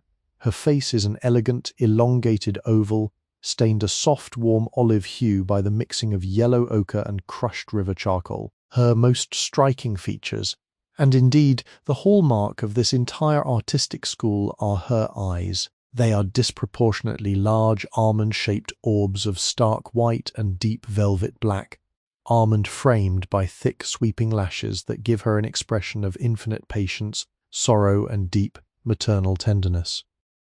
These large eyes do not blink, they do not shift, they do not scan the room with the frantic, restless energy of the waking world. They simply look outward, fixed in an eternal, loving gaze that has remained completely undisturbed by the passing of 8 centuries. To look into these painted eyes in the quiet darkness of the night is a deeply soothing experience. There is no judgment in them, no expectation, and no demand for your attention. They offer a rare, beautiful space where you are allowed to be seen exactly as you are, weary, exhausted, and ready for rest without having to explain or justify your presence. The steady, unblinking focus of the icon acts as a visual anchor, helping to quiet the erratic, racing thoughts of your mind and guiding your awareness into a state of profound, restful receptivity. To her right, the Archangel Michael stands as a silent sentinel, his hand resting gently upon the hilt of a sheathed sword of silver leaf. His wings are a marvel of decorative micro-detail, composed of hundreds of small overlapping feathers painted in alternating bands of cinnabar red, malachite green, and vibrant yellow ochre. Each feather is outlined in black and tipped with a tiny dot of white lime, creating a textured, shimmering surface that seems to catch the rising smoke of the frankincense and vibrate with a slow, low-frequency hum. Despite the presence of the sword, there is no hint of violence or tension in his posture. His face is identical in its serenity to that of the Virgin, his expression one of absolute, calm authority that ensures no disruptive or chaotic energy can cross the threshold of this subterranean mountain home. Look closely at the lower margins of the canvas where the passage of time has left its own gentle historical signature on the artwork. The bottom edge of the cotton fabric, where it meets the hand-carved stone ledge, is slightly frayed, its pale threads showing the texture of the raw highland cotton from which it was woven on a simple wooden pit loom. Over the centuries, the rising smoke from the bronze censers and the floating nug-oil lamps has deposited a very fine amber-tinted glaze over the lower portions of the painting, softening the initial brilliance of the pigments and blending them into a harmonious, unified palette of warm, earthy tones. This delicate patina of age does not obscure the art, rather it enriches it, adding a physical layer of history that connects the modern viewer with every soul who has sat in this exact spot, watching the same painted eyes by the light of the same wax wicks across hundreds of winters. On the wall adjacent to the main canvas is a smaller icon painted on a folding wooden diptych, carved from the dense aromatic timber of a wild juniper tree. The two panels are held together by simple hinges made of braided rawhide, which have dried and stiffened over time until they are as hard as bone. The icon depicts St. George riding a white horse, slaying a stylized dragon that crawls along the bottom of the frame. The horse is drawn with a beautiful calligraphic economy of line, its arching neck and raised hooves conveying a sense of graceful suspended motion like a creature frozen mid-stride in a deep, peaceful dream. The white paint used for the horse has been scraped slightly in one corner, revealing the rich, red-brown grain of the juniper wood beneath, a tiny reminder of the simple organic materials that serve as the foundation for this heavenly imagery. The visual quiet of these icons works in perfect harmony with the subterranean silence of the church to dismantle the remaining scaffolding of your daytime stress. In a world that constantly bombards your eyes with rapid flashing screens and aggressive, colourful advertisements, the soft matte mineral pigments and the unchanging patient gaze of these medieval paintings function as a medicinal sanctuary for the visual cortex. Your eyes are not required to process information, to analyze data, or to react to sudden changes. They are simply invited to rest upon these beautiful ancient countenances, allowing the deep indigos, the warm ochres, and the velvety blacks to wash over your consciousness until your perception becomes as still and steady as the canvas itself. Let your eyelids lower slowly as you submerge yourself within the protective environment of these silent witnesses. Feel the comforting weight of the darkness as it pools around the base of the icons, leaving only the large, peaceful eyes illuminated by the final, low-burning candles. The archangels hold their watch, the Virgin maintains her eternal loving gaze, and the solid stone of the monolithic mountain cradles the entire room in its deep, unshakable peace. Trust this circle of safety that has endured for 800 years, and let your awareness slip quietly away from the world of form, drifting effortlessly down into the deep, dark, and beautifully restorative waters of a perfect, healing sleep. As we remain nestled within the deep, plum-coloured shadows of the nave, our awareness softly broadens to include the remarkable array of textiles that line, insulate, and soften this monolithic stone kingdom. In the year 1200, the physical comfort of this subterranean sanctuary relies entirely upon the tactile mastery of the highland weavers, who transform the raw fibers of native plants and mountain sheep into protective layers that cushion the human spirit against the unyielding rigidity of the rock. To focus on these fabrics is to explore a world of profound tactile gentleness, a realm where every surface you encounter is soft, variable, and deeply comforting to the touch, providing a beautiful organic counterpoint to the monumental mass of the hand-carved volcanic tuff. Let your attention rest first upon the heavy curtain, or mekazeh, that hangs across the archway leading into the southern aisle.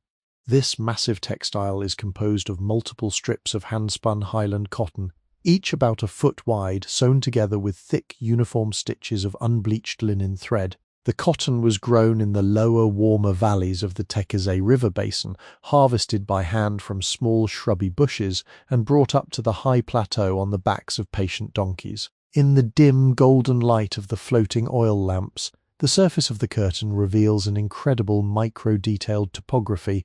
It is filled with tiny, organic irregularities, small slubs where the spinner's fingers applied a fraction more pressure, gentle variations in thickness that give the fabric a living, breathing quality completely missing from the uniform products of a modern machine.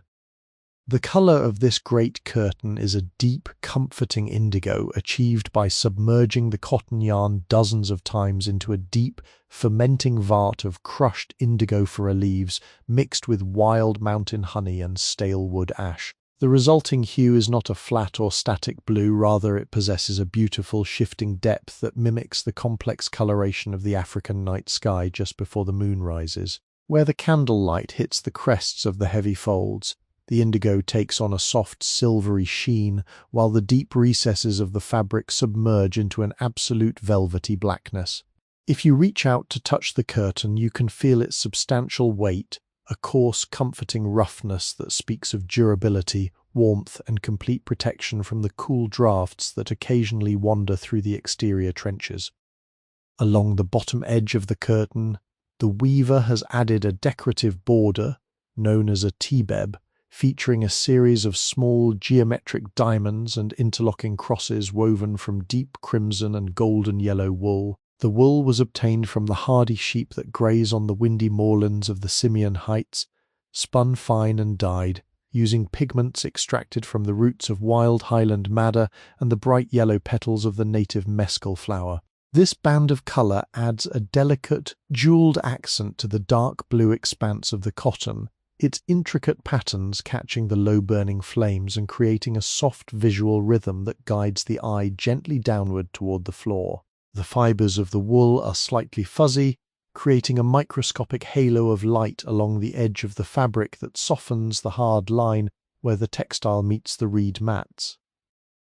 Looking down at the floor of the nave, we see that the reed mats themselves are a masterpiece of functional weaving, constructed from the long, flexible stems of papyrus rushes harvested from the marshy fringes of Lake Tana. The rushes are gathered during the dry season, split down the centre with a sharp horn knife, and allowed to cure in the sun until they turn a warm, pale straw color. The weavers then interlace these flat strips using a tight, diagonal check pattern that creates a highly durable, slightly springy surface. Walking upon these mats in bare feet is a deeply therapeutic experience. They yield slightly beneath your weight, providing a gentle rolling massage to the soles of your feet while completely deadening the sound of your movement, ensuring that the acoustic peace of the church remains entirely undisturbed.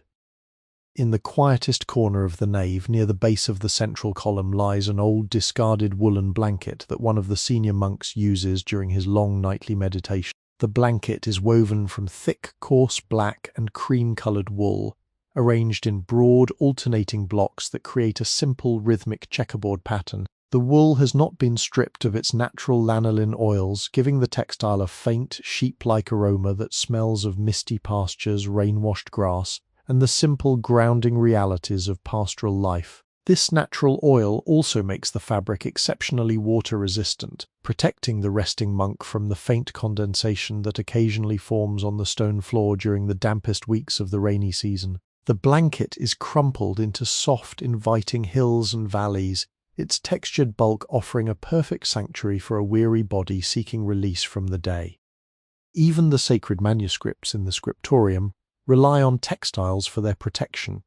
Each volume is wrapped in a square piece of heavy silk brocade, imported from the distant trading ports of Aksum and Adulis, before being placed into its leather-carrying case. These small cloths are woven with intricate patterns of silver and gold thread that have grown slightly tarnished over the decades, their metallic brilliance subdued into a soft, glowing charcoal grey and amber hue that feels remarkably elegant. The silk is incredibly smooth and cool to the touch, providing a beautiful contrast to the dry animal grain of the parchment pages within, a luxurious outer shell that safeguards the precious words from the dust and moisture of the stone hall. The total immersion in these natural handcrafted textiles works to soothe your tired senses by removing all synthetic or jarring textures from your immediate environment. In our modern life, our skin is constantly exposed to flat, artificial plastics and harsh, uniform synthetics that offer no organic feedback to the nervous system. But here, within the rock-hewn church, your body is enveloped solely in materials that have grown from the earth or been nurtured by living creatures: soft cotton, springy reeds, warm wool, and smooth silk. These materials possess a natural harmony that aligns effortlessly with your own biological rhythms, encouraging your muscles to fully let go of their tension and your body to settle deeply into the ground. Let yourself feel the gentle envelope of these woven textures as you submerge deeper into the quiet night. Imagine the heavy indigo cotton curtain closing softly behind you, sealing out the worries, the tasks, and the noise of the external world, leaving you entirely protected within this warm, silent stone womb. The reed mats support you, the woolen blankets wait to cushion your rest, and the soft organic cadence of the hand-woven world wraps you in an eternal peaceful embrace. Trust the slow, patient labor of the ancient weavers to hold you safely through the dark hours, and let your consciousness drift quietly away, sliding effortlessly down into the deep, sweet stillness of a perfect restorative sleep. Standing within the deep, unyielding heart of the nave, we find ourselves entering a space where the conventional measurement of human time completely dissolves. Outside this subterranean mountain, the world of the year 1200 moves forward in its familiar linear fashion. Kings ascend their thrones, empires engage in distant conflicts along the shores of the Red Sea. Tanned seasons shift reliably from the dusty heat of the dry months to the torrential downpours of the summer rains. But here, enclosed within walls carved directly out of the Earth's primordial crust, the passage of hours loses its frantic, forward-rushing momentum. Time does not behave like an arrow speeding toward an uncertain horizon. Rather, it takes on the characteristics of a vast, deep and subterranean lake, an expanse of absolute stillness where the past, the present, and the future merge into one continuous, unchanging moment of quietude. The very nature of this architecture forces the human mind to adjust its temporal scale. When a builder constructs a traditional house, they gather loose stone bricks, log timbers, and bundles of grass, assembling them piece by piece to create a structure that exists as a collection of separate parts. Such buildings carry a clear record of their own mortality. They possess joints that can weaken, roofs that can rot, and foundations that can shift with the moving soil. They are built in time, and they are eventually undone by time. But this monolithic church, known to its caretakers as Beta Medhain Alim, is completely different. It was not built, it was revealed. It is a single continuous piece of the planet itself, sculpted by subtracting the excess stone until the sacred spaces within were exposed to the light. It has no seams, no structural vulnerabilities, and no separate parts that can fall away.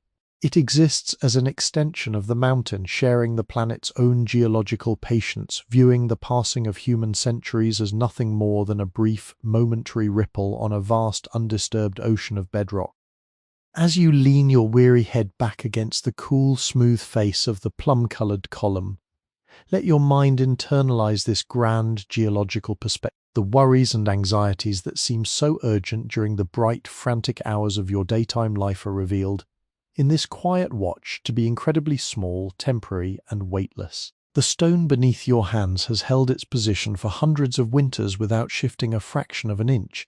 It has witnessed the arrival and departure of generations of pilgrims, monks, and seekers, receiving their whispered anxieties and absorbing them into its immense, silent mass until they were completely neutralized. Within this stone womb, you are granted rare permission to fully step outside the rushing current of your personal history, to lay down the heavy burden of your plans, your deadlines, and your expectations, and to simply exist as a quiet guest within an eternal house that knows no rush.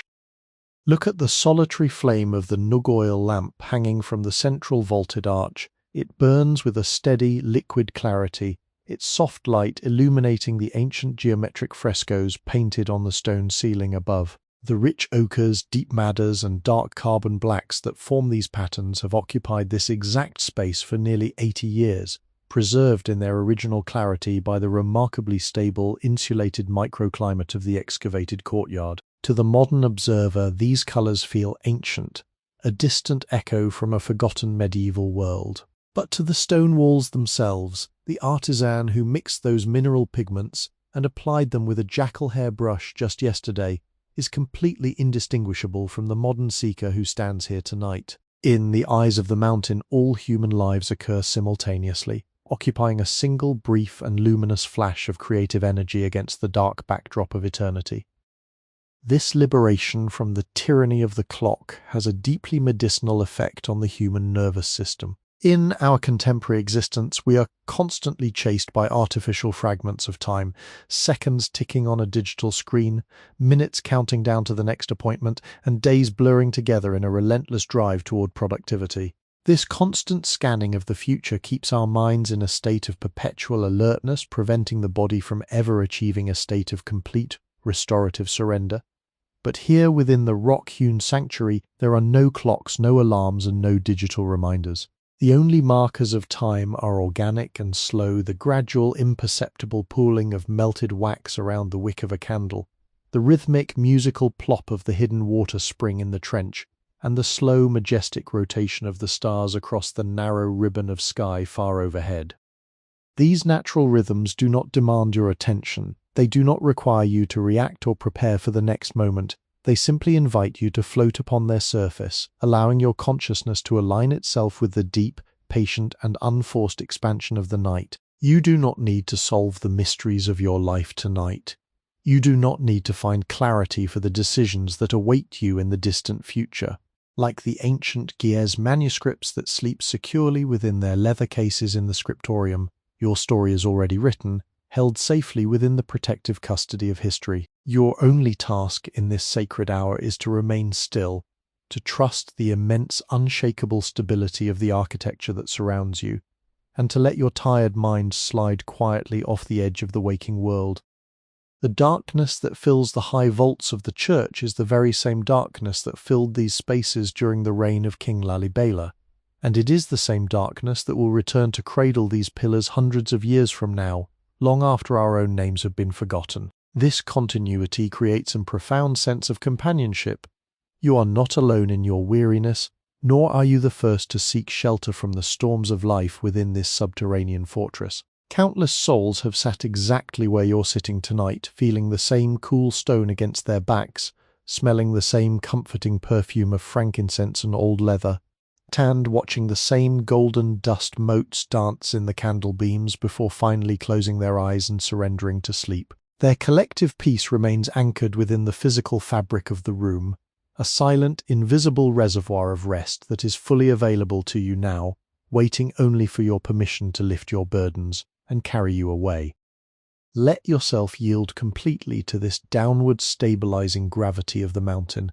Feel the tight muscles in your neck and shoulders unspool, their tension melting away into the cool, dark mass of the living rock. Your breathing has fallen into a long, slow, and effortless cadence that matches the silent burning of the oil lamps, each exhalation a gentle release of the temporary world, each inhalation a deep draught of the eternal quiet that fills the sanctuary. The candles are growing shorter now, their golden circles contracting softly against the vast oceans of plum-coloured tuff, and the deep maternal silence of the rock-hewn church wraps itself closer around your spirit, guiding you gently, safely, and effortlessly down into the deep, dark, and beautifully restorative waters of a perfect, timeless sleep.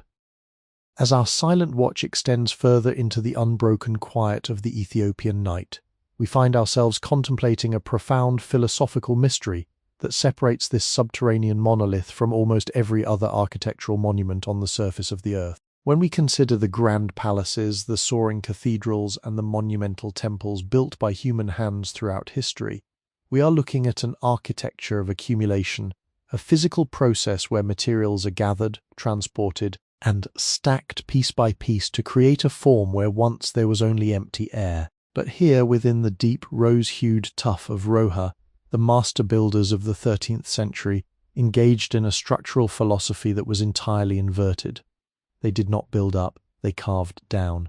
They did not add material to the world, they took it away, utilizing an architectural language of absolute negative space to call a sanctuary into being out of the raw, undifferentiated mass of the mountain plateau. To fully absorb this reality while resting against the cool, plum-coloured stone of the column is to experience a gentle, grounding shift in how your mind perceives weight, substance, and form. In a traditional building, a pillar or a wall exists to support the external materials that sit above it, fighting a continuous structural battle against the downward pull of gravity. If you remove a built column, the roof collapses. But these monolithic pillars do not support the roof. They are the roof, completely continuous with the ceiling, the walls, and the bedrock beneath. They represent the parts of the mountain that the carvers chose to leave behind, solid, permanent island bastions of volcanic earth left standing, while the surrounding stone was systematically hollowed out and carried away in wicker baskets. The spaces we inhabit within this nave are not empty voids captured by walls. They are carefully sculpted geometric absences, deliberate clearings made within the solid body of the planet itself. This subtractive philosophy creates an overwhelming sensation of permanence and absolute containment that works like a medicinal balm upon a tired mind. In our modern lives, we are constantly surrounded by structures that feel fragile, temporary, and disconnected from the earth. Hollow boxes of drywall, glass, and steel that vibrate with the passing of traffic and shudder against the violence of the wind. This lack of structural solidity keeps our subconscious mind in a state of subtle, perpetual alertness and instinctive vigilance that prevents us from ever fully relaxing our defenses. But down here within the rock-hewn church, you are cradled within the very womb of the planet. There is no roof to collapse, no joint to give way, and no foundation to shift. The walls do not merely stand upon the ground, they are the ground anchored to the core of the mountain with a stability that has remained entirely undisturbed by the passage of 800 winters. Let your gaze wander slowly up the massive square profile of the central column, following the delicate diagonal chisel scars left behind by the original artisans. Each mark is a physical record of an absence, a tiny testament to a fragment of volcanic tuff that was split away from the bedrock during the bright afternoons of the medieval past. The carver did not have to worry about the structural vulnerabilities of mortar or the alignment of separate stones. Their only task was to listen to the stone, to follow the natural grain of the volcanic deposit, and to slowly, patiently reveal the sacred form that had been sleeping within the mountain since the creation of the world. This process of revelation through subtraction offers a beautiful, soothing analogy for the state of your own consciousness as you approach the threshold of sleep. Throughout the long, frantic hours of your daytime life, your mind behaves like an architecture of accumulation, constantly gathering new data, stacking up worries, and multiplying tasks until your identity feels heavy, cluttered, and overwhelmed by the sheer volume of its contents. You feel as though you must continuously build and maintain the structure of your life, protecting it against the changing winds of circumstance. But tonight, within this peaceful subterranean sanctuary, you are invited to adopt the subtractive wisdom of the stone carvers. You do not need to add anything to your mind tonight. You do not need to solve new problems, acquire more information, or construct plans for tomorrow. Your only task is to let the excess material fall away, to allow the accumulated clutter of the day to be chiseled away by the soft, rhythmic passage of the hours, until nothing remains but the quiet, essential core of your being. Look down at the floor of the nave, where the amber light of a low-burning wax candle pools across the surface of the reed mats. In the far corner of the aisle, where the stone floor peeks through a gap in the rushes, the surface of the rock has been worn down to a gentle, shallow depression by the friction of thousands of bare feet over the centuries. This hollow is itself another beautiful form of negative space, a delicate physical registry of human presence that has been carved into the bedrock by the slow, imperceptible power of time and devotion. The mountain does not resist this wear. It yields to it with immense grace, absorbing the contact of generations and preserving their memory within the soft contours of its own body. In the same way, let your own mind yield to the gentle, downward gravity of the night, allowing the sharp, rigid boundaries of your waking thoughts to be softened and hollowed out by the profound silence of the room. The air remains perfectly still, insulated within this excavated canyon from the cold mountain breezes that are currently sweeping across the open fields of the plateau above. The rich, resinous perfume of old frankincense and mountain myrrh hangs, suspended in the horizontal strata of the candle beams, its heavy molecules binding with the fine dust of the rose-colored tuff, helping it to settle slowly back toward the earth. Everything in this space is moving downward, toward the ground, toward stabilization, toward the absolute stillness of the bedrock beneath. There is no hurry here, no urgency, and no demand for speed. The church exists within an eternal present, a realm where a single evening is but a drop in an ocean of centuries, and where the silence is as deep and unyielding as the mountain itself. Let yourself surrender completely to this protective architecture of subtraction. Feel the weight of your eyelids increasing with every slow, deliberate rise and fall of your chest. your breathing aligning its pace with the metronomic dropping of the distant water spring. You do not need to hold up the world tonight. You do not need to sustain the structure of your worries. Like the magnificent monolithic pillars that surround you, your spirit is invited to fully rest, anchored to the deep, unshakable foundations of the earth, completely safe within this sacred pocket of negative space. Trust the dark stone, the ancient shadows, and the immense mass of the mountain to hold you securely through the quietest hours of the night, and let your consciousness slip gently off the edge of form, drifting effortlessly down into the deep, dark, and beautifully restorative waters of a perfect dreamless sleep. As the deep, silent midnight watch reaches its zenith, the massive stone architecture of the church begins to feel less like an imposing monument and more like a gentle living record of human touch. It is easy, during the bright daylight hours, to get lost in the grand scale of King Lalibela's vision, to see these 11 monolithic sanctuaries as the products of an royal decree or the miraculous work of visiting angels, as the local legends whisper. But in the soft amber dimness of this late hour, sitting on the reed mats with your back supported by the plum-coloured volcanic tuff, the grand narrative of kings and empires recedes into the shadows. In its place emerges a much more intimate, deeply comforting history, a tapestry woven from the quiet, repetitive gestures of the thousands of ordinary men and women who have lived, worked, and rested within this stone mountain over the past 800 years. If you look closely at the lower third of the monolithic pillar directly across from you, where the golden light of a nug-oil lamp brushes across its face, you can see how the texture of the stone changes dramatically. While the upper portions of the column retain the crisp, diagonal ridges left by the heavy iron picks of the medieval carvers, the stone below shoulder height has been polished to an incredible satin-like smoothness. This glassy surface is not the result of an intentional aesthetic choice by the architects.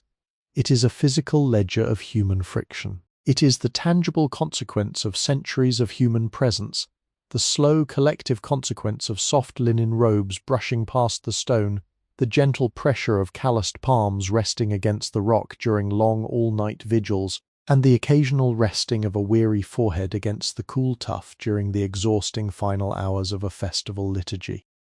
To run your fingers along this polished stone is to connect directly with an unbroken chain of human comfort and endurance. The person who leaned against this column in the rainy season of the year 1250 felt the exact same texture that you feel tonight. They felt the same deep, stabilizing coolness transfer through their clothing to the skin beneath, and they breathed the same rich, treasonous perfume of frankincense and old leather that fills your own lungs in this quiet hour. This realization creates a profound sense of safety and belonging. You are not a solitary traveler wandering through an alien or indifferent landscape.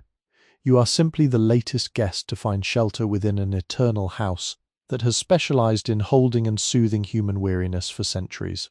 The stone remembers every soul who has sought refuge within its walls, and it holds their collective peace securely within its own immense mass, offering it fully to anyone who approaches with a quiet spirit tonight. Looking down at the floor between the pillars, your attention is drawn to the long, narrow pathways where the hand-woven reed mats have been slightly parted, revealing the bare volcanic bedrock beneath. In these highly trafficked lanes, the stone floor has been hollowed out into shallow, undulating depressions that look like the smooth beds of ancient, dried-up mountain streams. These soft curves were not carved with iron chisels or wooden wedges.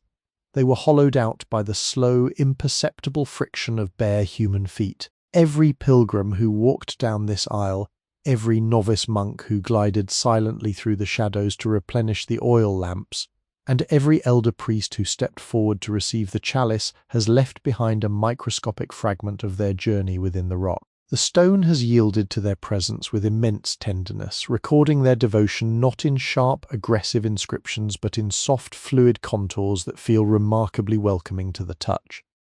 There is a profound healing wisdom in this anonymous history. None of the people who helped to hollow out these stone pathways left their names behind. Their individual identities, their personal worries, and their worldly achievements have long since dissolved into the mists of the past. Yet the essence of their life, their quiet dedication to a reality larger than themselves, Their shared commitment to maintaining a sanctuary of stillness in a chaotic world remains permanently anchored within the physical fabric of the room. This complete absence of individual ego creates an atmosphere that is uniquely medicinal for a modern mind. In our contemporary existence, we are constantly burdened by the pressure to make a name for ourselves, to leave a personal mark upon the world, and to defend the fragile architecture of our individual identities. But here, within the subterranean church, you are invited to lay that heavy burden down, to let your name dissolve into the vast protective ocean of anonymous history, and to simply exist as a quiet, resting participant in an eternal human sanctuary. In a small recessed niche near the base of the northern wall sits an old discarded wooden clapper known as a catchel. This simple musical instrument, consisting of a hollowed-out block of heavy acacia wood fitted with two loose wooden tongues, was used by the early monks to strike the hours of prayer before the church acquired its bronze bells. The wood of the catchella is split and weathered, its surfaces stained a deep charcoal grey by decades of exposure to the sulphurous smoke of the censers. Where the monk's hand held the handle, the wood has been worn down into a smooth, ergonomic grip that perfectly mirrors the contours of a human palm. To look at this simple tool, resting silently in its stone bed, is to appreciate the beautiful, unhurried cadence of the monastic life in the year 1200. The man who held this instrument did not hurry through his day. His movements were governed by the slow, predictable cycles of the sun, the stars, and the ancient liturgies of the church. Let your own consciousness align itself with this slow historical cadence as you prepare to cross the threshold into sleep. You do not need to accomplish anything else tonight. You do not need to justify your existence to the universe or prove your worth to anyone. Like the thousands of anonymous seekers who have slept within this sacred valley before you, your only task in this quiet hour is to surrender your body to the gentle downward gravity of the earth and let your mind submerge itself within the profound silence of the mountain womb. The stone walls stand strong and immovable around you, holding the cold highland wind at bay, creating a perfect, eternal circle of safety where you can finally let go of your vigilance. Feel the comforting weight of the darkness as it pulls around your feet, leaving only the soft golden reflections of the final candles illuminated on the polished surfaces of the columns. The ancient church maintains its watch, its porous volcanic walls breathing out the accumulated peace of millions of prayers, cradling your spirit in an embrace that has never faltered across 800 years. Trust the deep protective shadows that wrap themselves around your resting form, and let your awareness slip gently away from the world of form, sliding effortlessly down into the deep, dark, and beautifully restorative waters of a perfect healing sleep. As the final watches of the night begin their slow, imperceptible transition toward the first distant inkling of dawn, our awareness comes to rest at the ultimate architectural and spiritual destination of the monolithic church, the heavy sanctuary veil that partitions the public nave from the Kidusei Kidusan, the Holy of Holies. This innermost chamber, carved deep into the easternmost core of the volcanic mountain, remains completely hidden from the view of all but the highest-ranking priests. It is a room within a rock, a secret stone womb where the tablet, the sacred replica of the Ark of the Covenant, rests in absolute undisturbed darkness. To sit in the shadow of this final threshold is to experience the absolute apex of the church's stillness, a point where the physical architecture and the internal landscape of your mind become entirely unified in a state of deep, reverent quietude. The veil itself is a monumental textile achievement, hanging from a massive beam of dark wild olive wood that spans the width of the central eastern arch. It is woven from thick, hand-spun Highland wool dyed a profound, saturated shade of deep crimson that seems to absorb and intensify the golden light of the low-burning candles on the floor below. The colour was obtained by boiling the raw wool yarn for many days in a thick decoction of wild madder roots and crushed cochineal insects harvested from the sun-drenched cactus plateaus of the northern provinces. The surface of the fabric is heavily textured, its thick, coarse weave showing the slight organic irregularities of the primitive upright loom upon which it was constructed by a monastic master weaver during the early years of the century. Let your focus settle upon the soft rhythmic play of candlelight across the heavy folds of this crimson curtain. Because the air within the nave has become perfectly stationary over the long hours of the night, the fabric does not move or flutter in the slightest degree.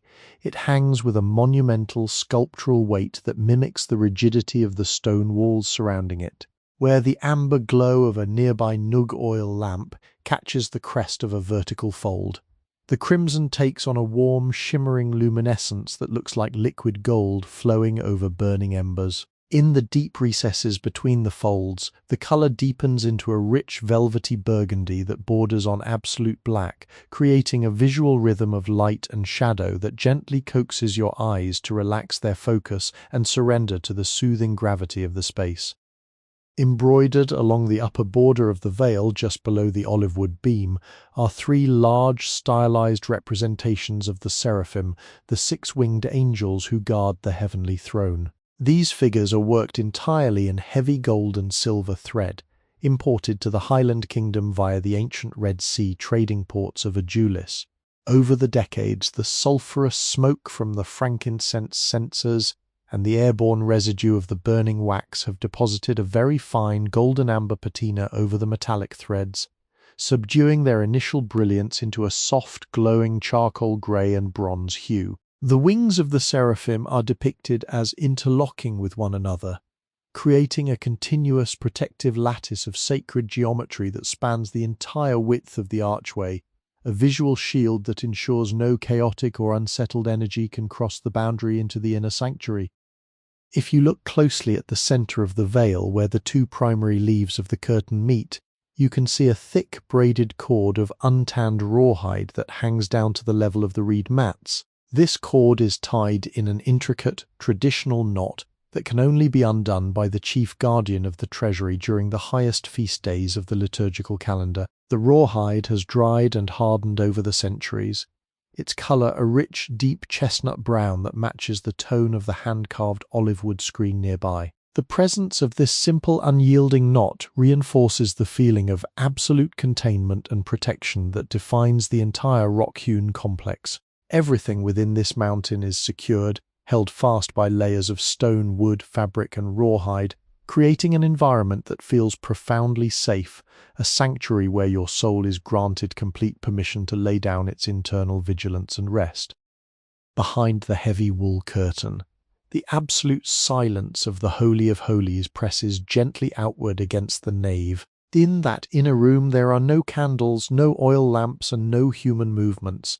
There is only the raw, uncarved heart of the mountain, a space where the volcanic rock remains exactly as it was formed millions of years ago, completely undisturbed by the light of the sun or the gaze of human eyes. The tablet, wrapped in dozens of layers of silk brocade and stored within a cedar wood chest, sits upon a stone altar that is continuous with the bedrock floor. This hidden center functions as the ultimate anchor for the entire architectural complex, a point of absolute stability around which the trenches, the courtyards, the pillars, and the nave have been carefully sculpted. To be near it is to be near the centre of the earth's own quietness, a place where all movement ceases and all time is absorbed into eternity. This philosophy of the hidden centre works with immense, soothing power upon the modern consciousness. In our contemporary life, we are constantly forced to live on the surface of things, displaying our personalities, projecting our achievements, and exposing our innermost thoughts to the continuous inspection of the outer world. This constant outward orientation exhausts the spirit, draining our internal reservoirs of energy and keeping the nervous system in a state of perpetual tension. But here, within the shadow of the sanctuary veil, you are reminded of the beauty and the necessity of the hidden life. You do not need to display your thoughts tonight. You do not need to explain who you are or what you have achieved to the universe. Like the sacred tablet sleeping in its dark stone womb, the deepest, truest part of your identity is allowed to retreat from the world, completely protected and hidden away within the quietest chambers of your own being. Let yourself surrender entirely to this protective geometry of the threshold. Feel the comforting weight of the crimson wool curtain as it presents an absolute visual barrier between your resting form and the external universe, sealing out all the tasks, the expectations, and the noise of your waking life. Your breathing has slowed to an effortless liquid cadence that perfectly mirrors the profound stillness of the inner sanctuary. Each rise and fall of your chest a gentle wave that carries you further away from the shores of the conscious mind. The candles along the stone ledges are burning down to their final droplets of wax, their small golden flames casting long, lazy shadows that play across the ancient geometric frescoes of the ceiling before gently dissolving back into the dominant plum-coloured gloom of the room. The ancient rock church stands firm and unshaken around you, its 3-foot-thick walls holding the cold Highland night at bay, creating a perfect eternal cocoon of soundless peace where you can finally let go of your grip on the day. Trust the deep maternal silence of the mountain to hold you securely through the remaining dark hours, knowing that the archangels maintain their watch and the sanctuary veil guards your rest with absolute fidelity. Allow your awareness to slip quietly away from the world of form, sliding effortlessly down beneath the heavy layers of hand-spun wool and hand-woven reeds, drifting deeper and deeper into the dark, sweet, and beautifully restorative waters of a perfect, dreamless, and completely healing sleep. The night has now descended into its quietest, most solitary watch, the deeply peaceful interval that hovers just before the first cold breath of dawn touches the high mountain plateau of Ethiopia. Within the monolithic nave of the rock-hewn church, the atmosphere has achieved a state of absolute liquid equilibrium. The vibrant amber constellations of handmade beeswax candles that had illuminated the hand-carved facades and the plum-coloured volcanic tuff pillars throughout the evening have slowly, silently burned down to their very foundations. One by one, the tiny triangular wicks have consumed their store of unrefined highland wax, sinking gently into the shallow pools of melted gold that have gathered upon the stone ledges and the low wooden benches, their flames growing smaller, softer, and increasingly tender as the hours lengthen. Let your focus rest upon the soft, undulating dance of these final candle sparks. They do not flicker with the sharp, aggressive energy of the waking world.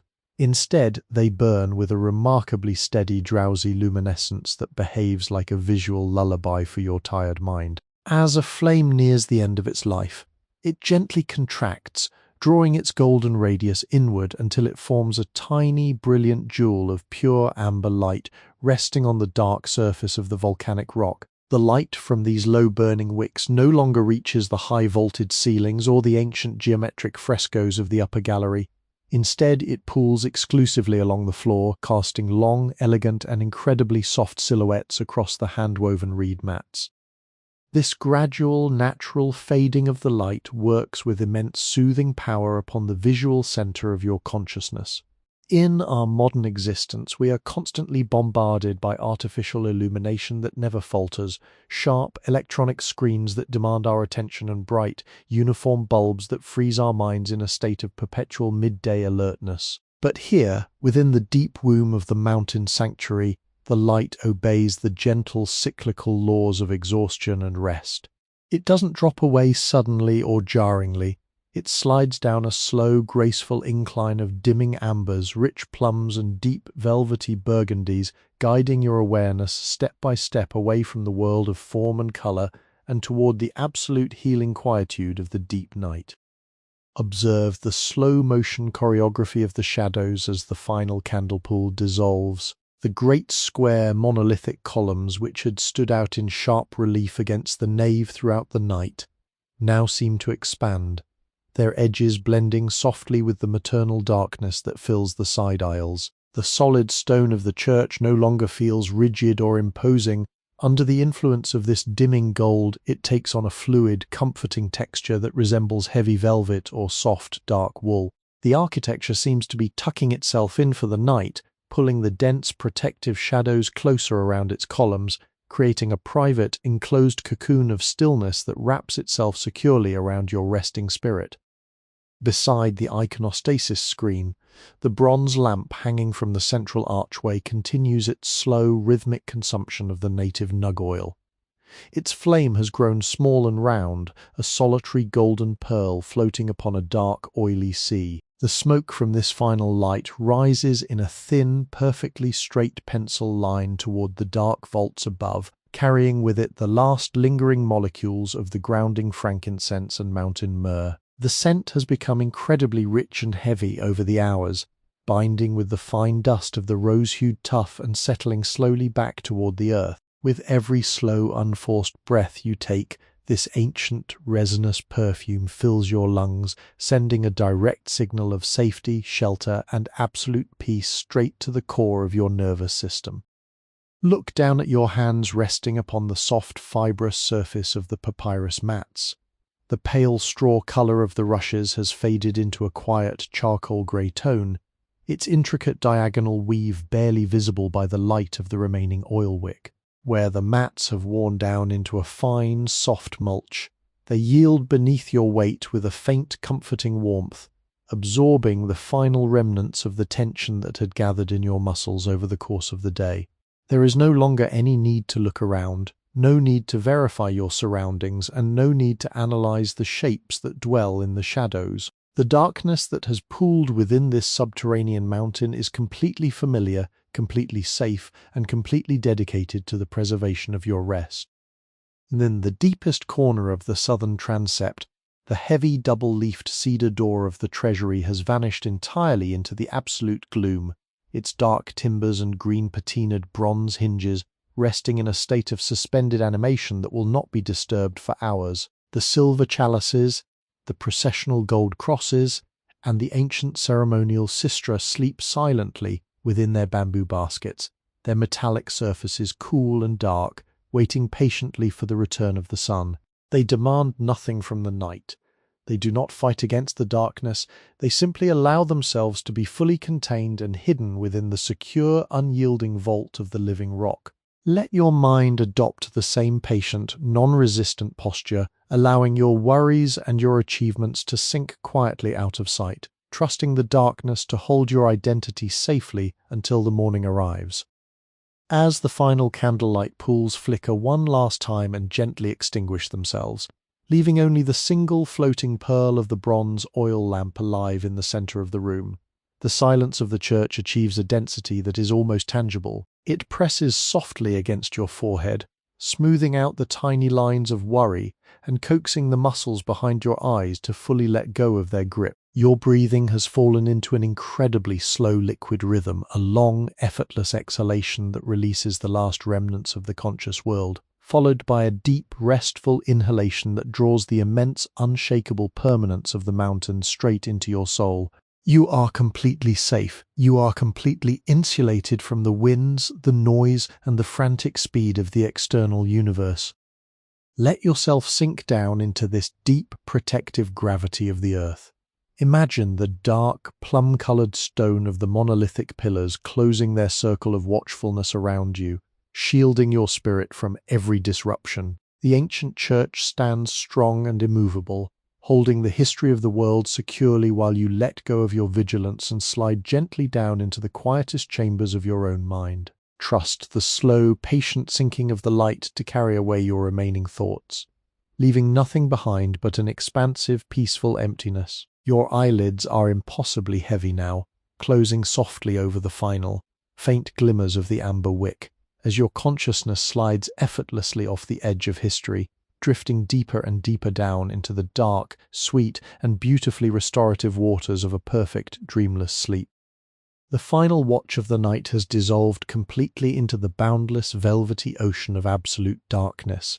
Within the monolithic nave of Beta Medhein Alem, the last flickering pool of candle wax has gone cold, its small flame giving way to the gentle, enveloping silence of the subterranean world. Only the central bronze lamp remains, its small circular wick floating silently on a calm sea of golden nug oil, casting a solitary, unchanging pearl of amber light across the central aisle. The high-altitude wind of the Ethiopian plateau sweeps far above the excavated trenches, its long, whistling sighs unable to penetrate this deep sanctuary of rose-hued volcanic rock. Down here, 16 feet below the surface of the living earth, the air has become perfectly still, perfectly warm, and perfectly balanced, creating an eternal insulating blanket that cushions your spirit against the frantic movements of the passing centuries.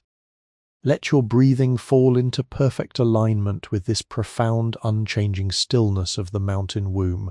Inhale, exhale, inhale, exhale. Each breath you take is long, slow, and effortless, rising and falling like a smooth liquid wave on a dark, undisturbed mountain lake. There is absolutely nothing left for your eyes to process, nothing for your ears to listen for, and nothing for your analytical mind to solve. The boundaries of the physical church, the square monolithic columns, the hand-carved geometric vaults, the ancient Ge'ez manuscripts sleeping in their leather cases, have all softened and dissolved into the protective maternal gloom. You are no longer standing on the threshold of history.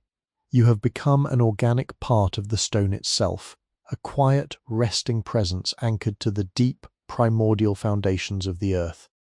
The rich, resinous aroma of old frankincense and mountain myrrh has settled into a persistent, comforting glaze across the hand-woven reed mats, its heavy, ancient molecules wrapping around your senses like a warm cotton mantle. This is the very same fragrance that has filled this stone house for 800 years, an aromatic continuum that links your resting form with every soul who has ever sought refuge within this sacred valley. The mountain does not care about the passing of time, the changing of empires, or the modern worries that occupy the frantic hours of your waking day. To the solid bedrock beneath your hands, the 13th century artisan who carved these pillars is completely indistinguishable from the modern seeker who rests here tonight. Within this vast geological perspective, your individual burdens become entirely weightless, vanishing into the immense, unyielding mass of the volcanic plateau. Feel the downward gravity of the night increasing with every slow, steady beat of your heart.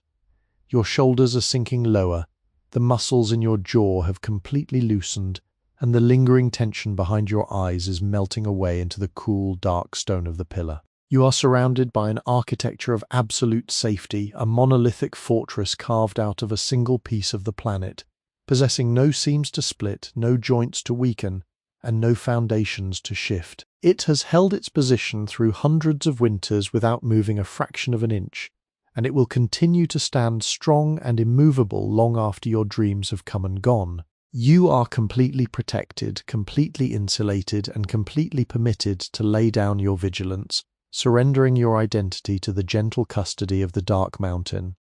The solitary flame of the bronze lamp casts a tiny liquid reflection onto the polished stone floor, looking like a quiet golden star suspended in an infinite universe of velvet plum and dark burgundy shadows. As you watch this single point of light, your eyelids grow impossibly heavy, dropping down in a slow, irresistible descent that mirrors the natural sinking of the night. The active, waking mind releases its final, fragile grip on the world of form, allowing your thoughts to dissolve into a soft, warm haze of peaceful emptiness. There are no more tasks to complete tonight, no more deadlines to anticipate, and no more questions that require an answer. Your only purpose in this sacred, silent hour is to rest, to float upon the deep, unhurried current of the historical past, and to let yourself be carried away toward the shores of a deep, restorative sleep. The silence within the nave is so profound, so absolute, that it feels like a physical presence, a gentle poultice that draws the high-pitched static of modern life out of your nervous system and replaces it with a deep, resonant bass note of permanent quietude. The small metronomic plop of the hidden water spring in the distant trench complex continues its patient, rhythmic punctuation of the darkness, a reminder that the earth is constantly nurturing and sustaining life, even when the world is fast asleep. Let this liquid cadence guide your awareness further down into the quietest, most secret alcoves of your own mind, away from the surface of things and down into the deep, protected well of your subconscious being, where dreams are formed and injuries are healed. The ancient seraphim embroidered upon the sanctuary veil maintain their silent, golden vigil in the eastern aisle, their wings interlocking to form an unshakable shield of sacred geometry across the threshold of the Holy of Holies. Behind that heavy crimson curtain, the hidden center of the church rests in absolute primordial darkness, a place where the stone remains exactly as it was created millions of years ago, holding the eternal memory of stillness at the core of the mountain. Let your spirit retreat into its own hidden center tonight, wrapping itself in the thick, hand-spun folds of the woven envelope, completely hidden from the inspection of the outer world, completely secure within its own private vault of silence. The candles are gone now, the paths are dark, and the ancient rock church wraps you closer and tighter in its eternal peaceful embrace. The air is cool and fragrant, the stone is steady and strong, and the night is infinite and kind. Trust the immense protective mass of the mountain to hold the history of the world securely while you close your eyes, let go of your breath, and slide gently, safely, and effortlessly off the edge of the conscious world. You are drifting now, floating downward through the soft, luminous mists of the past, leaving behind the noise and the speed of the modern day, sinking deeper and deeper into the dark, sweet, and beautifully restorative waters of a perfect, dreamless, and profoundly healing sleep. Comfort is yours, silence is yours, and the deep rest of the ancient stone is yours, now and until the morning light returns. Welcome to Sleepy History with Wesley, your personal sanctuary of ancient tales. Here, we blend authentic historical events with gentle AI technology to recreate immersive, soothing journeys through time. This channel is crafted specifically for relaxation and sleep support. TAND is not a substitute for professional medical advice. For your safety, please do not listen while driving or operating machinery. Now, close your eyes and let history carry you into a peaceful sleep.